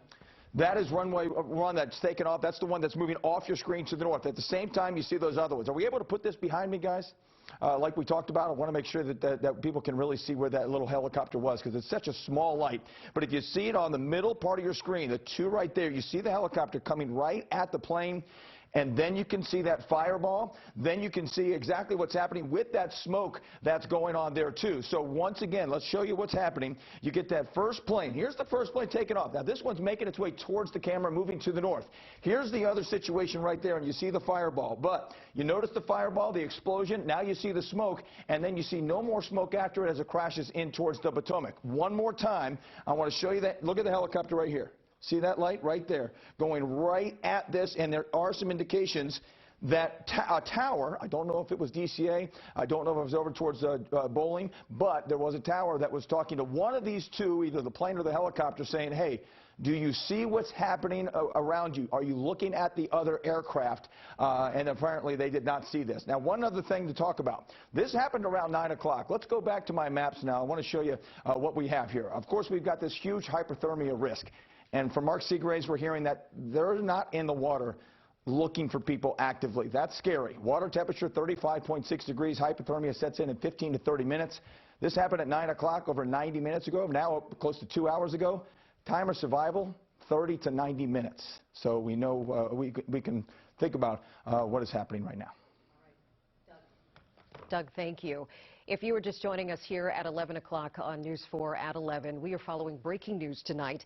An American Airlines commercial plane and a helicopter, a Black Hawk helicopter, collided near Reagan National Airport about 2 hours ago. Right now, there is a massive emergency response to search for survivors. What we know at this point is that an American Airlines employee has told us that there are 60 passengers on board and 4 crew members We know that there is a staging area at Reagan National Airport right now as investigators try to gather more information and give family members who are waiting word on their loved ones more information about what happened. This flight was coming in from Wichita, Kansas, and it was about to be a 2-hour and 35-minute flight expected to land just before 9 o'clock here at Reagan National. Let's check in now with our transportation reporter, Adam Tuss. He has an update for us tonight. Adam, this is just an incredibly a sad situation. What do you know? Sean and Ann, in the 20 years that I've covered transportation here in the Washington region in the DMV, I've never seen Reagan National Airport look like this. We can show you, we're right here by Terminal A and B. And you can see the emergency response that is out there on the Potomac right now. Obviously, this is a grim situation as you see dozens and dozens of police vehicles out there right now in the water, and not just on this side of the Potomac. If you know what this area looks like in the daylight, you know that there's the river right there in the middle. It's obviously pitch black right now, but I'm going to ask my photographer, BJ Forte, to shoot across the river right now. That is DC 295. The DC water plant, for those who know it, on the other side. You have crews on both sides of the river now looking in the water, and you have boats, helicopters, crews out here actively searching for people. We know that there was a collision in midair. Obviously, there's a lot that we have to sort through right now, but this is a grim situation right now, and I have never seen this level of police response out here at the airport. We do know that this happened around 9 o'clock this morning, 9 o'clock tonight, as a plane was trying to land here. I can tell you that it appears that this plane was coming in for a landing. Now, obviously, a lot of this is still coming together, but it appears that this plane was landing on the shorter runway at Reagan National Airport. And that runway is used often, but it's not used all the time. And how much have we reported about the runways at Reagan National Airport and the amount of flights that are taking off here? And I can tell you, over the years of covering this airport and how busy it is and the constant amount of traffic that's coming in and out of here, it is just flowing through here at all points of the day. Even at 9 o'clock at night, it is still busy. And then you couple that with all the activity of the federal government, the federal facilities that we have around here. You have Haynes Point around here, you have Poplar Point, you have National Park Service helicopters that take off around here. Obviously, this seems to be a Black Hawk helicopter, a military helicopter that was involved in this collision. American Airlines putting out this statement tonight, and we have an awful situation here at Reagan National Airport tonight. This is still a very active situation. We have a lot of details that we need to learn. A lot of the information that we're hearing right now is very preliminary. I want to make that very clear. This is all information that is very preliminary, and we are trying to get as much information as we can right now from the airport, from the airlines, from the agency that was in charge of that helicopter, from all of it. Media is assembling here at the airport, and I can tell you just for myself, I had to run over here. I couldn't even get into the airport. I could get to about Route 1 in Crystal City and then had to park my car and run over here to come meet my photographer and get on the air. So obviously an active situation. We're going to be here all night, guys. This is looking grim, to say the least, and we'll get all the details that we can get for you. Back to you. Adam, you really set the stage for us because we know you know that airport so well in all your years of reporting. It's also restricted airspace there. And the fact that the Black Hawk and aircraft collided midair, can you talk about how interesting, unique, and mysterious that is? I mean, it happens every day, and that the fact that all of these aircraft are moving around our region. Anyone who lives here in the DMV knows that there are constant helicopters flying above from military operations. There are planes landing all the time. There are planes that go to Dulles Airport that fly through this airspace, that you know, traverse this area. So it is a very closely coordinated dance. There's a Coast Guard helicopter that is all the time flying here at Reagan National Airport. So it's not like this isn't something that happens out of the blue. The White House isn't far from here. You've got Marine One that's flying here all the time. So that part of it definitely needs to be understood. What happened here where this plane was able to get this close enough to a helicopter in this airspace, which is so closely restricted. You know, a lot of times we'll try to fly drones around here as part of our News 4 coverage. We can't even get inside the Beltway to fly any drone because we have to regulate that with the FAA. We have to file that with the FAA. So we can't even do that kind of stuff inside here, and everything is so closely coordinated. But again, this is a very busy airport, and it is from 6 in the morning till 2 in the morning. It is constantly sending planes out of here. It is a very busy space, and so clearly something went wrong here, and we need to learn a lot of the details. And again, guys, I want to stress, so much of this is preliminary. This just happened. We have to learn more about what happened. Indeed we do. The NTSB right now saying they are launching an investigation team to the crash site very, very soon. Adam Tuss, thank you so much. News 4's Mark Seagraves is at a new location now with more information. Mark, you were able to give us more details about where they believe this plane and this helicopter went down. Yeah, that's right. I am on Dangerfield Island at the Washington Sailing Marina on the Virginia side. Take a look up in there. There are 3 helicopters. We've been seeing 3 helicopters going up and down the shoreline doing a grid search of the Potomac River, mostly focusing on the shoreline on the other side of the river from us along Joint Base Anacostia Bowling. And if you push in, if I ask Beth Brown, our photojournalist, to push in over there on the shoreline, you can see that massive response of first responders on that shoreline along Joint Base Anacostia Bowling. What I am told by 2 first responder sources who are on the scene there right now, they tell me that the plane itself crashed in about 7 feet of water and split into 2, and that divers from both DC Police Department and the DC Fire Department are in the water and are actively searching the wreckage of that plane as we speak. Again, that in about 7 feet of water on the shoreline closer to Joint Base Anacostia Bowling.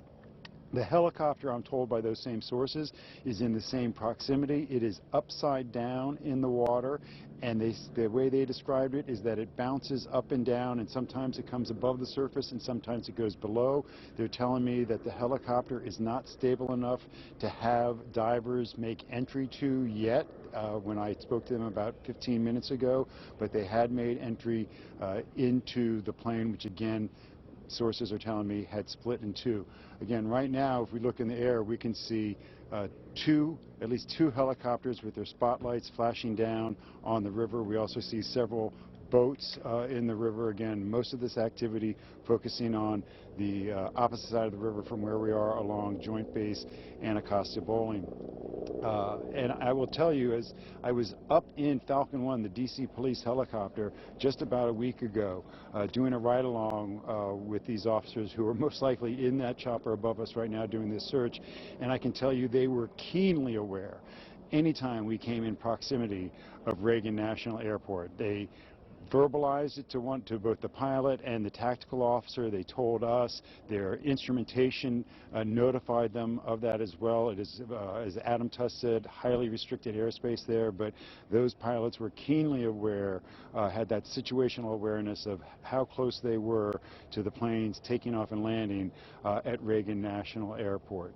So again, as we look along the shoreline here, we see first responder units as far as we can see up and down the river from Joint Base Andrews all the way up to, it looks at least to the Memorial Bridge as we head that direction up the river. But again, a massive response of first responders from all over the region now on both sides of the river here near Reagan National. Hey Mark, we're just getting some new information. I know there was speculation about where that Black Hawk helicopter came from.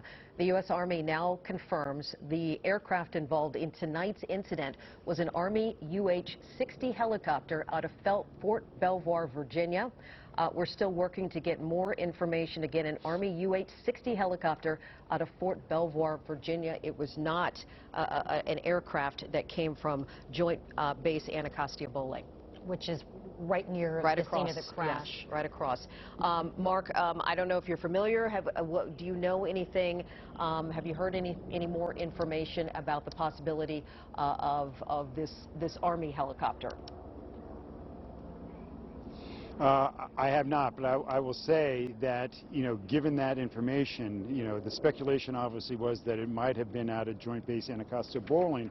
Coming out of Fort Belvoir is that these pilots may not have been as familiar with the plane routes, with the airport, with bowling over there. We don't want to speculate about that, but you would certainly expect any pilots who are coming out of Joint Base Anacostia Bowling to be more than familiar with the air traffic in this area. So again, from what my one source told me, that helicopter that is upside down in the river, again, on the opposite side from where we are, and they are unable to make entry into that helicopter. The divers so far have been unable to make entry into that helicopter because of the precarious nature of the way it is positioned in the water right now. We also had an Army official say that there are preliminary indications there were 3 people on board that Black Hawk helicopter when it collided with that American Eagle flight coming from Wichita, Kansas. Mark Seagraves on Dangerfield Island. Mark, thanks so much for the update. I know you'll stand by to give us any more information as we learn. We're trying to get as much information as this investigation continues into the collision of an American Airlines flight coming from Wichita, Kansas into Reagan National Airport, collided mid-air with a Black Hawk helicopter and then crashed into Potomac River. What we know at this point, there's 60 passengers and 4 crew members on board, but we're still trying to piece together this information as this investigation continues. Absolutely. We just heard from President Trump a short time ago. He released a statement that said, "I have been fully briefed on the terrible accident which just took place at Reagan National Airport. May God bless their souls. Thank you for the incredible work being done by our first responders. I am monitoring the situation and will provide more details as they arrive." There are other statements coming in from the Vice President, from Maryland Governor Wes Moore, and also Virginia Governor Glenn Youngkin. This here on the screen you're seeing is the President's statement that we have been telling you that he's been briefed and monitoring the situation and saying may God bless their souls. Earlier we were talking about if you've lived in the D.C. region for some time, this may take you back to 1982, 43 years ago, when that Air Florida Flight 90 crashed into the 14th Street Bridge. 74 people on board that flight died. I believe there were 4 survivors. That happened January 13th, also in the frigid waters of the Potomac.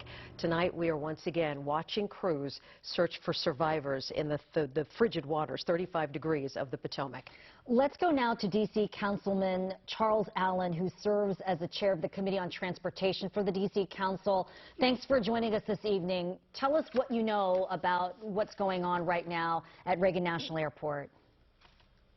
Absolutely. I mean, obviously, first, my thoughts and everybody's goes out to the passengers and crew of that plane coming in from Wichita, and of course to that helicopter, and in particular, of course, to all the first responders.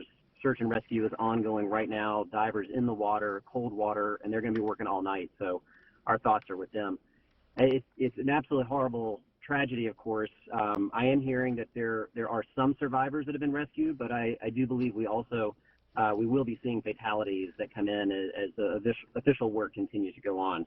I represent Ward 6, which is the Southwest waterfront. We're no stranger to helicopters that come along our waterways right here. And seeing a collision like this just certainly going to raise a lot of questions for us. But tonight's focus is going to be on the search and rescue. Absolutely. Let me ask you, what can you tell us, what are you learning about that search and rescue tonight? We know that we reported, I believe, last week about one of the main search and rescue boats for DC Fire and EMS. It's out of service right now up in Baltimore. What more can you tell us about the efforts underway?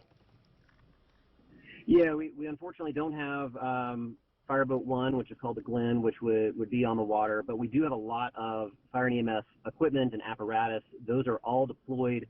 They're smaller boats, they're fast boats, they're able to deploy quickly. And really, we have a mutual aid agreement with all the regions around us. And so many of our counterparts in counties and cities up and down the river are sending resources and have been on the scene as well. So truly a regional effort to try to respond to something like this and have everybody involved in search and rescue. You know, a river has a current, so we're going to continue that search and rescue work downriver from where the crash site actually is. And as chair of the Committee on Transportation for the D.C. Council, you must have discussed Reagan National Airport at length in many of your meetings and your hearings. Can you talk about how unique this airport is in position to our community and the river and the federal government, too? Well, it's obviously a major hub for not just for the district, but for the entire region. It is, though, federally run, and so the district does not have as much control, for example, over flight paths and timing and things like that. So it's something that we try to partner with the airport's authority and with our partners in the region. The district, however, doesn't have complete control, for example, though, over the airport itself. All right, D.C. Council Member Charles Allen, thank you so much for your perspective, for calling in tonight. Please keep us updated as you get more information about this. We can tell you the Firefighters Union, the head of the Firefighters Union tonight, the president of the International Association of Firefighters, said its prayers are with everyone involved and that the firefighter dive teams right now are working very hard to do all they can to find survivors. Certainly, as we've mentioned, this plane was coming in from Wichita tonight, and there undoubtedly were people who were waiting at that airport for their loved ones or their friends or their family members who were supposed to be on that flight when it landed. It was minutes away from landing. Yeah, our reporters are there at Reagan National Airport talking about staging sites to get more information from airport officials and to potentially talk to some families. Walter Morris spoke to a witness, and there he is. He's live. And Walter, earlier you had spoken to someone who was really shaken up by her experience being at the airport when this happened. Well, Sean, yeah, that's right. I mean, imagine sitting on the tarmac waiting to take off and then finding out that a plane crashed as it was about to land in the same airport. Now, that has been the story we've been hearing from several people here at Reagan National Airport. Now, I got a quick update from an airport official just a few moments ago. They say any minute now they will be giving us an official statement, but of course, this information just trickling in. Now, we're standing outside here at Terminal 1, and you can see a handful of passengers now just trying to get home. From what we've heard from people who were waiting to take off, they were sitting on the tarmac. There was a ground stop, and then after about an hour or so, they were told planes would not be taking off and that they would have to rebook. And one of the challenges now for a lot of people out here is just trying to get out. Now, you can see the metro is still running, but traffic now into the airport is really limited. We've seen just a few rideshare drivers able to come in, as well as some of these official vehicles with police now pulling up as they get ready to sort of coordinate and then give us that update. Now, again, we've heard from folks who are waiting to take off. Take a listen to their experience as this all unfolded. Lieutenant came in and said that there's an issue, that we're not going to be taking off, and that the plane or the airport will be closed down for at least 2 hours. And they would like us all to deboard and wait outside in the waiting area. So they have everyone in one place, and then we were told a little bit later, as we were waiting, probably almost like 40 minutes into the wait, that they would be closed for the rest of the night.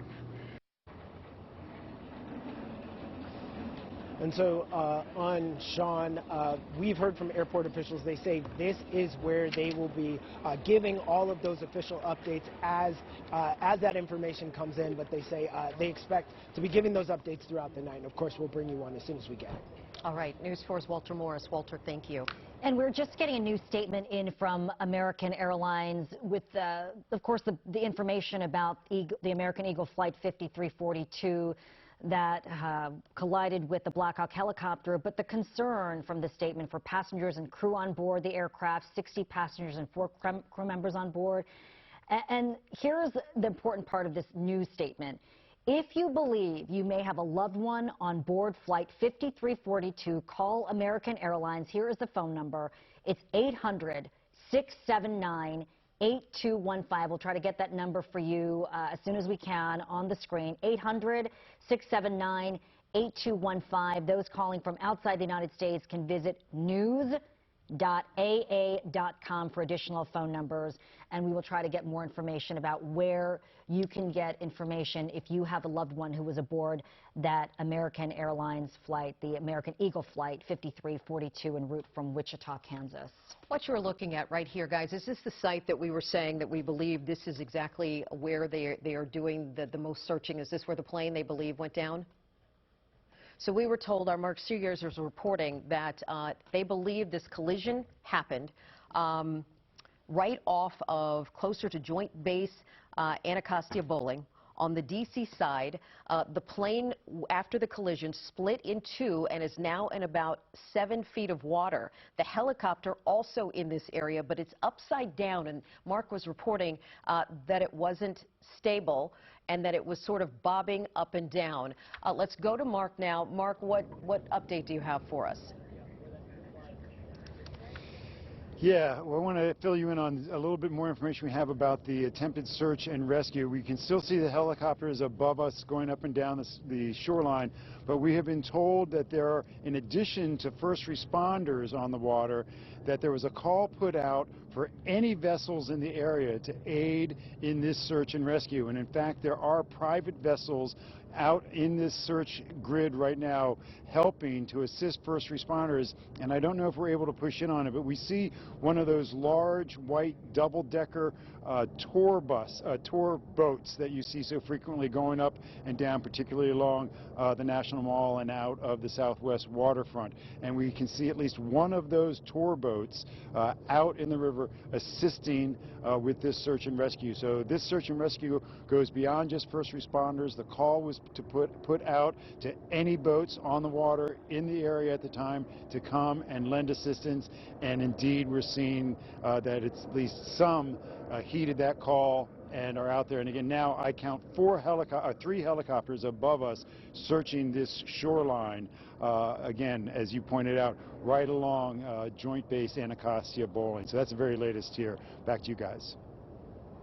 Mark, earlier you were giving us a description of the wreckage and the crash site. Can you go over that once again with us, please? Yes, so what I was told by several sources who are actually on the scene on that side of the river is that the plane itself is split in two and is in about 7 feet of water closer to the shoreline along Joint Base Anacostia Bowling. We're looking from the Virginia side on Dangerfield Island across the river, and that is where that plane is. There are divers from both DC Police Department and the DC Fire Department who are actively searching that plane as we speak. The helicopter is in close proximity to that, but the helicopter, I'm told by 2 sources, that helicopter is upside down, and the way it was described to me, that it is bobbing up and down in the water, and sometimes it bobs above the surface, sometimes it goes below the surface, and when I spoke to them last about 20 minutes ago, at that point it was just not stable enough for divers to go in and try to make any kind of search, rescue, or recovery from that helicopter. But they have made entry into the plane, which again split in two in about 7 feet of water. And you can see one helicopter, you can see that their spotlight right down on the water directly across from us. So again, just a very active search and we hope rescue scene here along the Potomac River. Mark, thank you. Just an interesting perspective tonight. Illinois Senator Tammy Duckworth, who served as a U.S. Army helicopter pilot when her Black Hawk helicopter was hit by a rocket-propelled grenade back in 2004, and she lost both of her legs. Tonight on NBC, she was kind of giving the perspective of what it's like to be in a Black Hawk helicopter. She said it's not equipped with an alert system like a commercial airliner, but it has superior visibility that could have helped the crew see an oncoming threat, is what she said. She said there are windows above and below and both sides of the crew to give Black Hawk pilots a near panoramic visibility that's far superior to a big jet. So she said she's quite surprised that something like this could have happened. Right, and at this point, we're talking about restricted airspace. We know that this is a military helicopter that does Army tactical transport, also has served in combat. At this point, Army officials say preliminary indications show that there were 3 people on board that Black Hawk helicopter and that it was coming out of Fort Belvoir, Virginia. And at this rate, as we're trying to gather more information, we do know from a senior FBI official that at this point, while there are FBI personnel from the Washington field office standing by to assist in the investigation, there's no evidence to indicate that there was any criminal or terrorist activity related to this terrible incident. A terrible incident indeed. We want to take you back. If you were just joining us right now, you were looking at live images of a massive rescue response here on both sides of the Potomac River, right near Reagan National Airport, after an aircraft carrying 60 people and 4 crew members collided with a Black Hawk helicopter and went down just before 9 o'clock this evening. Let's go live to Joseph Olmo who is going to join us with more information. Joseph, tell us where you are and what you're seeing. Hey, Ann and Sean. So I'm standing at Haynes Point. This is the Potomac River here behind me, and that is Reagan National Airport. Let me flip the camera around so that way you can see what I am looking at. Again, that is the massive response that we're seeing actually on the airfield there. I'll zoom in here. You can see several helicopters flying over the Potomac right now as the search continues for the folks who were on board both the military helicopter and this American Airlines flight. I'm trying to get a better read because of how dark it is outside as to where exactly they are focusing their search. And you can see over here, that's all land. That's DCA. And then right over here, you can actually see a helicopter right there using the lights on board. Let me see if I can zoom in here. I'm going live on my phone here, so the picture quality is not the best. But you see that blinking light there? That is a helicopter shining its light. I've been seeing it go on for hours now, I guess searching for any survivor, anybody who was on one of these aircrafts when this crash occurred. So they are searching a wide portion of the Potomac River. You see fire and first responders over here, by the Woodrow Wilson Bridge, and then all the way over on the DC side over there. So this search and rescue effort is certainly intense here, going into its, second or third hour now. It is dark, obviously, it's nighttime, and the Potomac River is not crystal clear water by any means. So this is a very, very tough situation here as first responders search for 60 passengers, we're told, and 4 crew members on that American Airlines flight. Ann and Sean. Joseph, just incredible. Thank goodness that you have your phone, and your picture, by the way, is amazing at giving us an idea for what you can see. The area that you were saying, the helicopter where we could see the blinking light, it appears to be off to the left a little bit further of what appears to be what we think was the main scene. Is that correct? Yeah. So the majority of the lights that you're seeing, if you're seeing any video up on your screen, I'm not sure what's being showed, but this is all DCA. Everything you see here, there's the control tower over there. This is the airfield. This is all on land, okay? Anything else that you see to the left, my guess, is going to be, boats in the water. And then, of course, you have the helicopters flying above the Potomac here. Because it's so dark outside, you can't really tell which one of these patches of flashing lights is the plane. But clearly, in a crash like this, the impact is so strong that it can send people in all directions. And so that is why you see, I don't know if you can make it out, I can see it with my eye, but you can see a light shining down from that helicopter. They continue to shine it on the dark, cold waters of the Potomac tonight to search for anybody, any of the victims of this crash. Joseph Olmo. Thank you, Joseph. Right now, we do have audio from Air Traffic Control Tower of the incident at the moment it happened. Let's listen to that.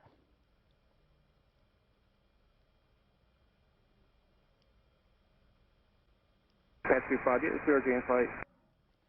Pass 25, pass 100 CRJ. American 472 Washington, 1 star, 32017. Did you see that? Delta 32, sorry. I don't know if you caught earlier what happened, but there was a collision on the approach in the 33. We're going to be shutting down operations for the indefinite future if you want to go back to the gate. Yeah, we witnessed the whole thing. You need the information from us.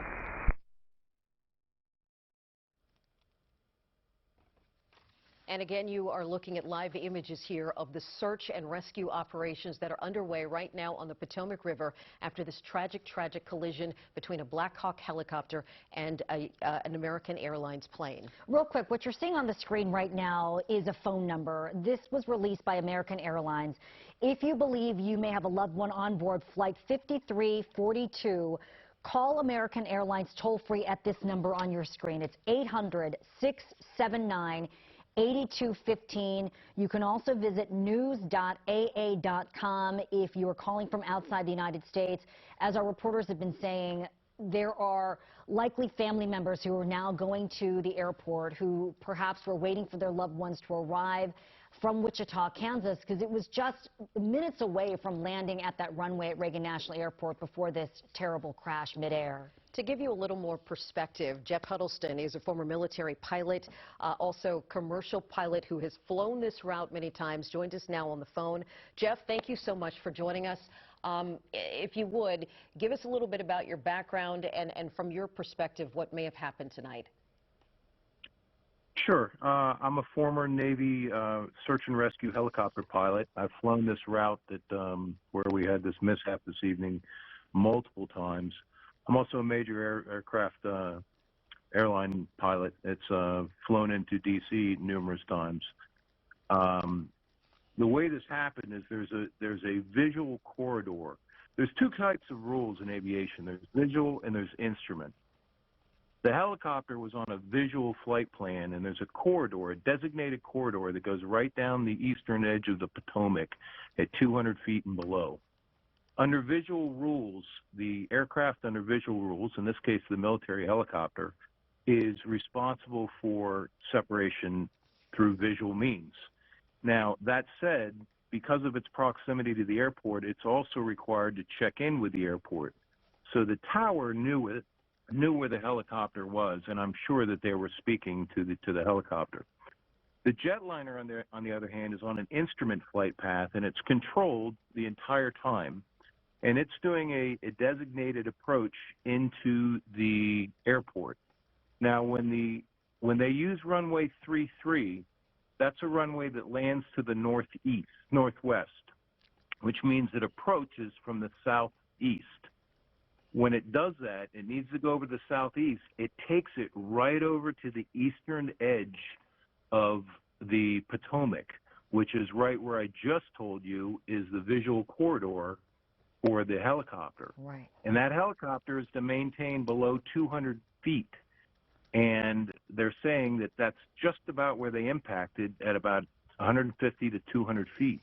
Well, let me ask. So, Let me ask you real quick. We were listening to Senator Tammy Duckworth's description that this particular, the Black Hawk, has an incredible panoramic view. You know, as a pilot, is that something that maybe in the dark you would just miss it, or obviously this is all just speculation, but what do you think? Yeah, helicopters in general do have just a fantastic, as you said, panoramic view by nature of their design and their mission. But at night, there's so many lights out there, it's very, very difficult to see what you think you see, and you can easily talk yourself into something that you don't see. When there's so many lights out there, he's 200 feet.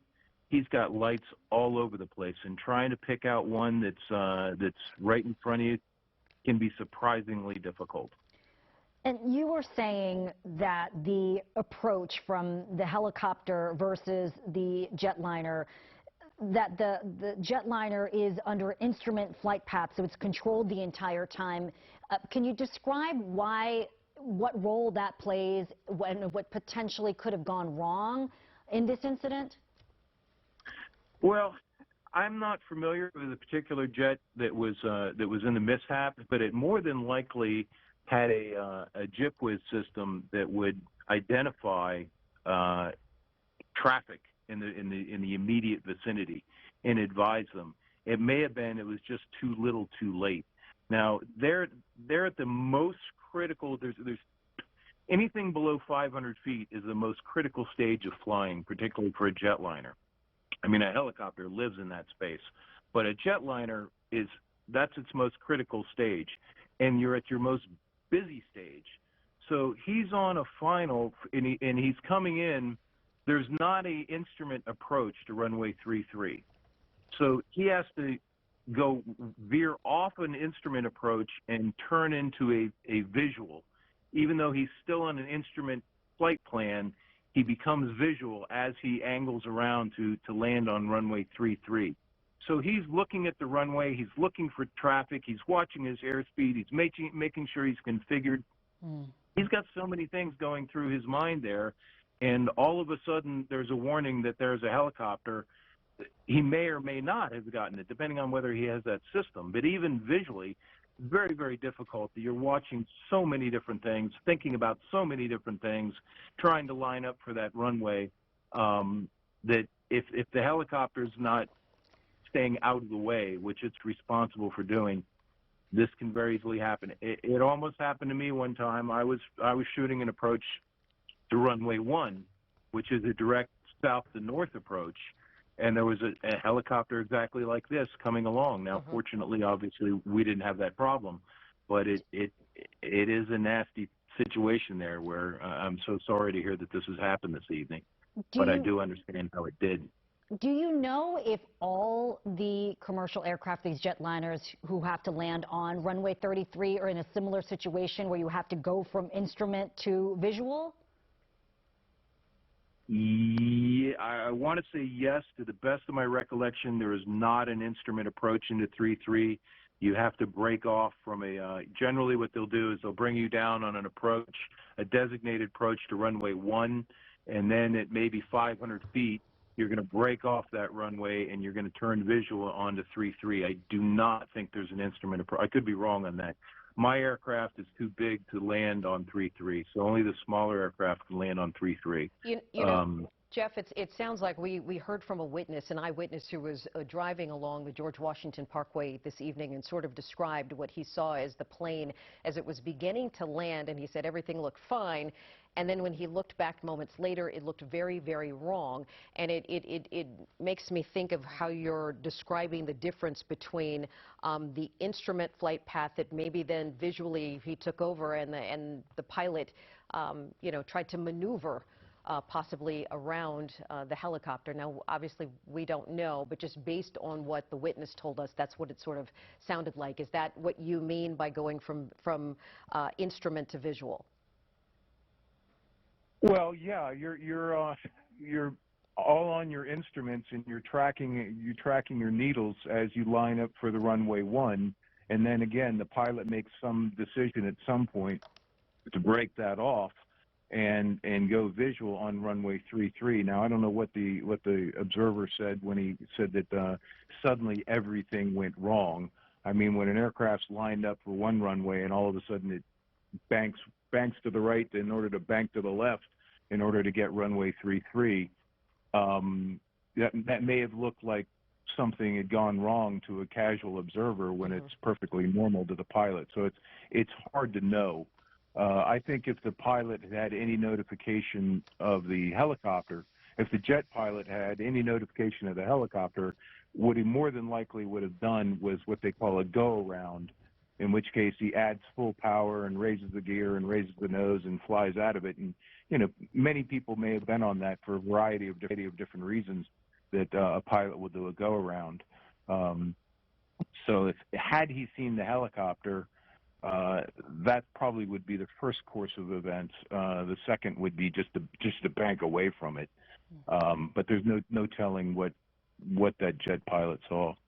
And you mentioned yourself, you had a very stressful situation in your experience. You have been a commercial jet pilot and also a Navy helicopter pilot. And we've also been talking this evening about the unique position and how busy Reagan National Airport is in relation to Potomac River, in relation to federal buildings and the neighborhoods. Do you have to prepare any differently? What were your thoughts as a pilot when you had to work in and out of Reagan National? Well, Reagan is one of the most difficult airports to come into. Reagan and LaGuardia are probably two of the most difficult, not only because of the proximity to the cities, but due to the proximity to water and the tight airspaces that you need to fit in. So it's definitely a challenge coming into Reagan, no matter which way you're coming in. And it's particularly difficult at night, and it's particularly difficult when you've got to be dodging other traffic. But those two airports are exceptionally difficult. All right. Former Navy helicopter pilot, commercial airline pilot Jeff Huddleston, thank you so much for explaining this to us, giving us a little more perspective about what may have happened, and just sort of breaking down what it's like when you're actually flying this plane into Reagan National. Thank you so much for joining us. Yes, ma'am. Let's go back to Adam Tuss, who is live at Reagan National Airport with any updates. Adam, what are you learning? Sean, I mean, our hearts are breaking from everything that's happening right now. I want to show you the response that is still out here tonight. This kind of response I have never seen at Reagan National Airport, or any airport for that matter. It tells you the severity of the situations as you see dozens and dozens of emergency personnel, first responders lined up right there. To give you some perspective, obviously it's dark right now. They're right against the Potomac River right there. They're up against it, doing everything they can. And as we swing down, you can start to see, we believe this is the area where potentially anyone who is rescued or recovered would be brought in. There's a pier down there at the end of Reagan National Airport. As so many people know around here, this area is pretty much, you know, there's water all around this airport. So we believe right there is that area where there's a pier, and we see fireboats out there on the water. And I want to swing down a little bit farther. We believe we're also starting to see some pieces of wreckage. Now, clearly, we don't have all the information, but we do know that there was a plane and a helicopter that collided here, and we do believe that they are now starting to identify pieces of wreckage that are in the water and pulling that from the Potomac, or examining that as you can. But I also, guys, just for some context here, I want to show you how far down this entire area goes, because if we swing down to the right, and you can see the emergency personnel that are all the way down there, which are basically by the Wilson Bridge. So we have an area that is essentially National Landing, Crystal City, to the airport, through Alexandria, all the way down to the Wilson Bridge, and this is the area that they continue to search through. We have helicopters still very much overhead, and a very active situation here. So that sets the scene 2.5 hours here after this incident happened, and this is still extremely active here, and this is what's happening. You guys have talked so much with everyone who is talking about how busy this airport is. Obviously, in the reporting that we've done over the years, we've talked about basically there's one runway at Reagan National Airport, right? That's the main runway here, and so many planes take off and land from that one runway. But it doesn't appear that this plane was coming in on that main runway. It was coming in on the shorter runway. And if you've ever flown in or taken off from that runway, you know that it's pretty much a quick landing or a quick takeoff from that area. So you have to be very decisive and very quick getting through that area right now.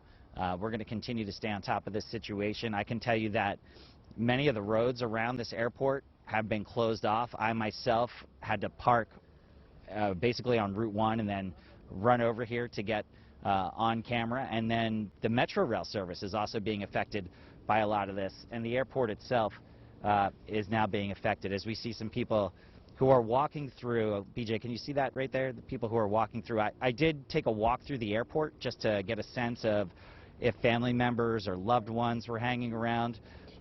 We believe that that's the fire chief right now, DC fire chief, BJ? Okay, the DC fire chief right now walking down.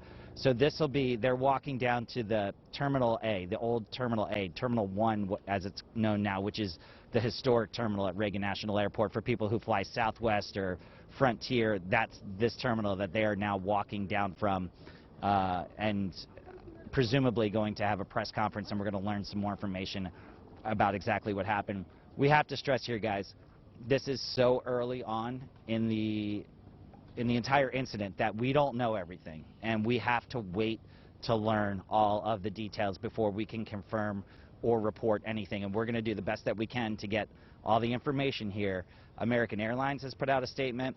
The airport has put out a statement. Metro is weighing in. They're talking about their operations, and so a lot is happening quickly here, and we'll stay on top of it, guys. Back to you. Adam, as you were coming on the air, I can hear in your voice how sobering it is for you to be there on site as somebody who's covered transportation for us for so long. Can you talk about that, about being a reporter right now on the scene for this terrible tragedy? I mean, we know about Air Florida in 1982 when 74 passengers, 5 crew members flew into the 14th Street Bridge, crashed into the Potomac, only 5 survivors in that crash.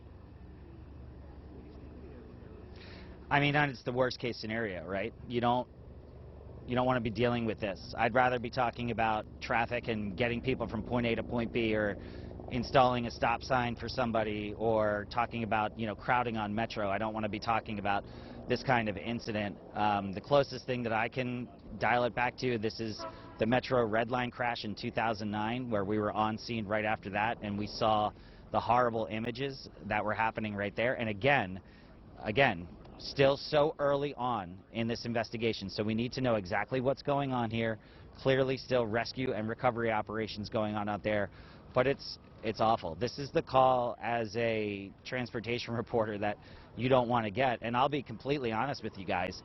I was laying down in bed, and my wife came to me at about 9:05, and she shook me, and she said, "Something's going on at the airport, you need to get up." And then I started communicating with everyone and got down here, and I just know, I know so many people at this airport, I know so many people with these airlines that my heart is breaking for them, my heart is breaking for all the people who are on these planes, and everyone who is involved in this situation. Absolutely. I think that is one of the important things to remember, that the people who were on the plane, the flight, the crew members, it flew out of Wichita, Kansas tonight. We don't know where the crew is from. They could be Wichita-based. They could also be DC-based. We can tell you the helicopter, again, came out of Fort Belvoir.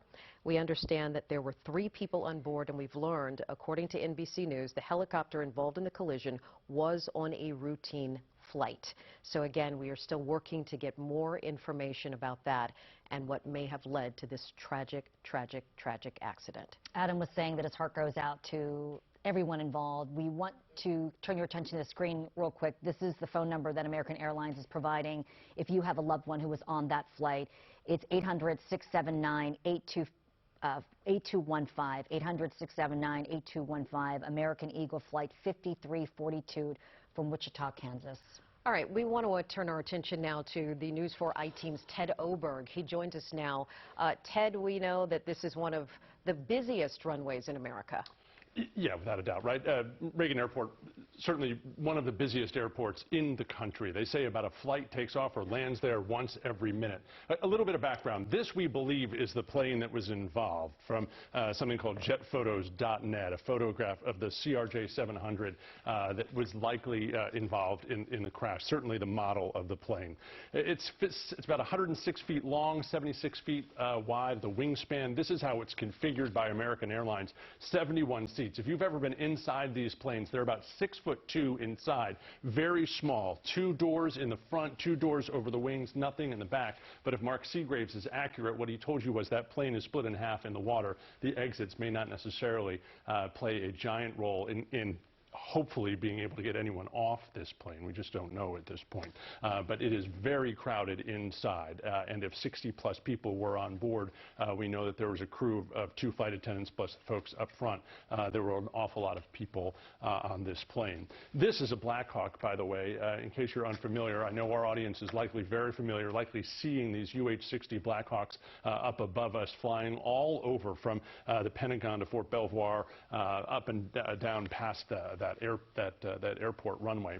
And when we talk about this runway, these 2 runways at DCA being some of the busiest in the nation, let's be very clear. When we talked about the proximity alarm with that pilot right there, if you've flown over this, those alarms have to be going off all the time if they are on, because this is some of the busiest airspace in the nation.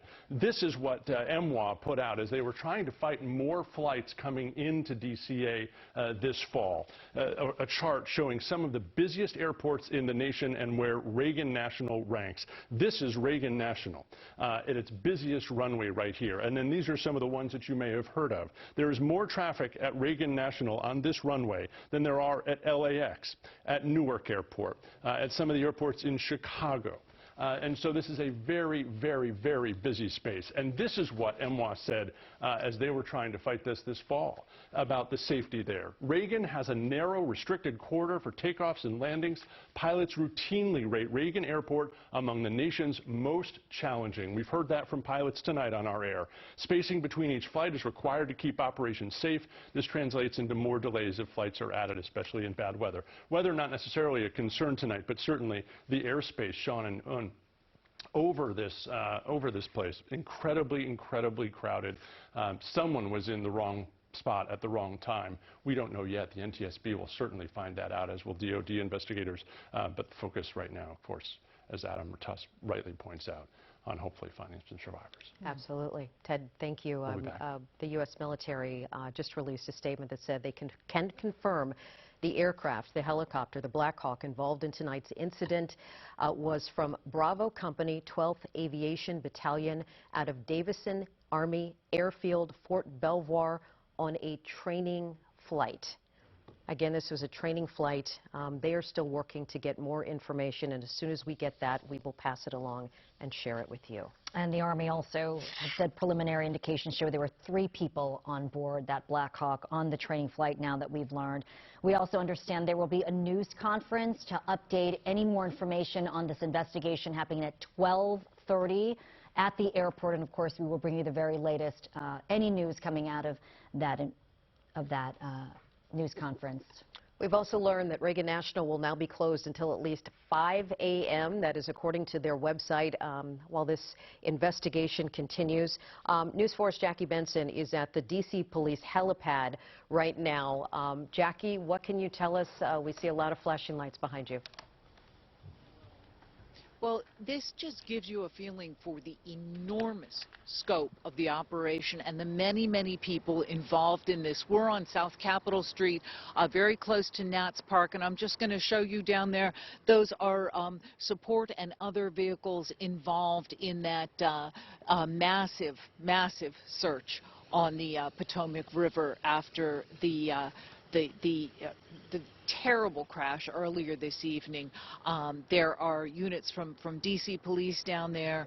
There are buses, things like that, that they would bring in the hopes of being able to support survivors, people, keep them warm. So though all those things have to be brought into place for a situation like this.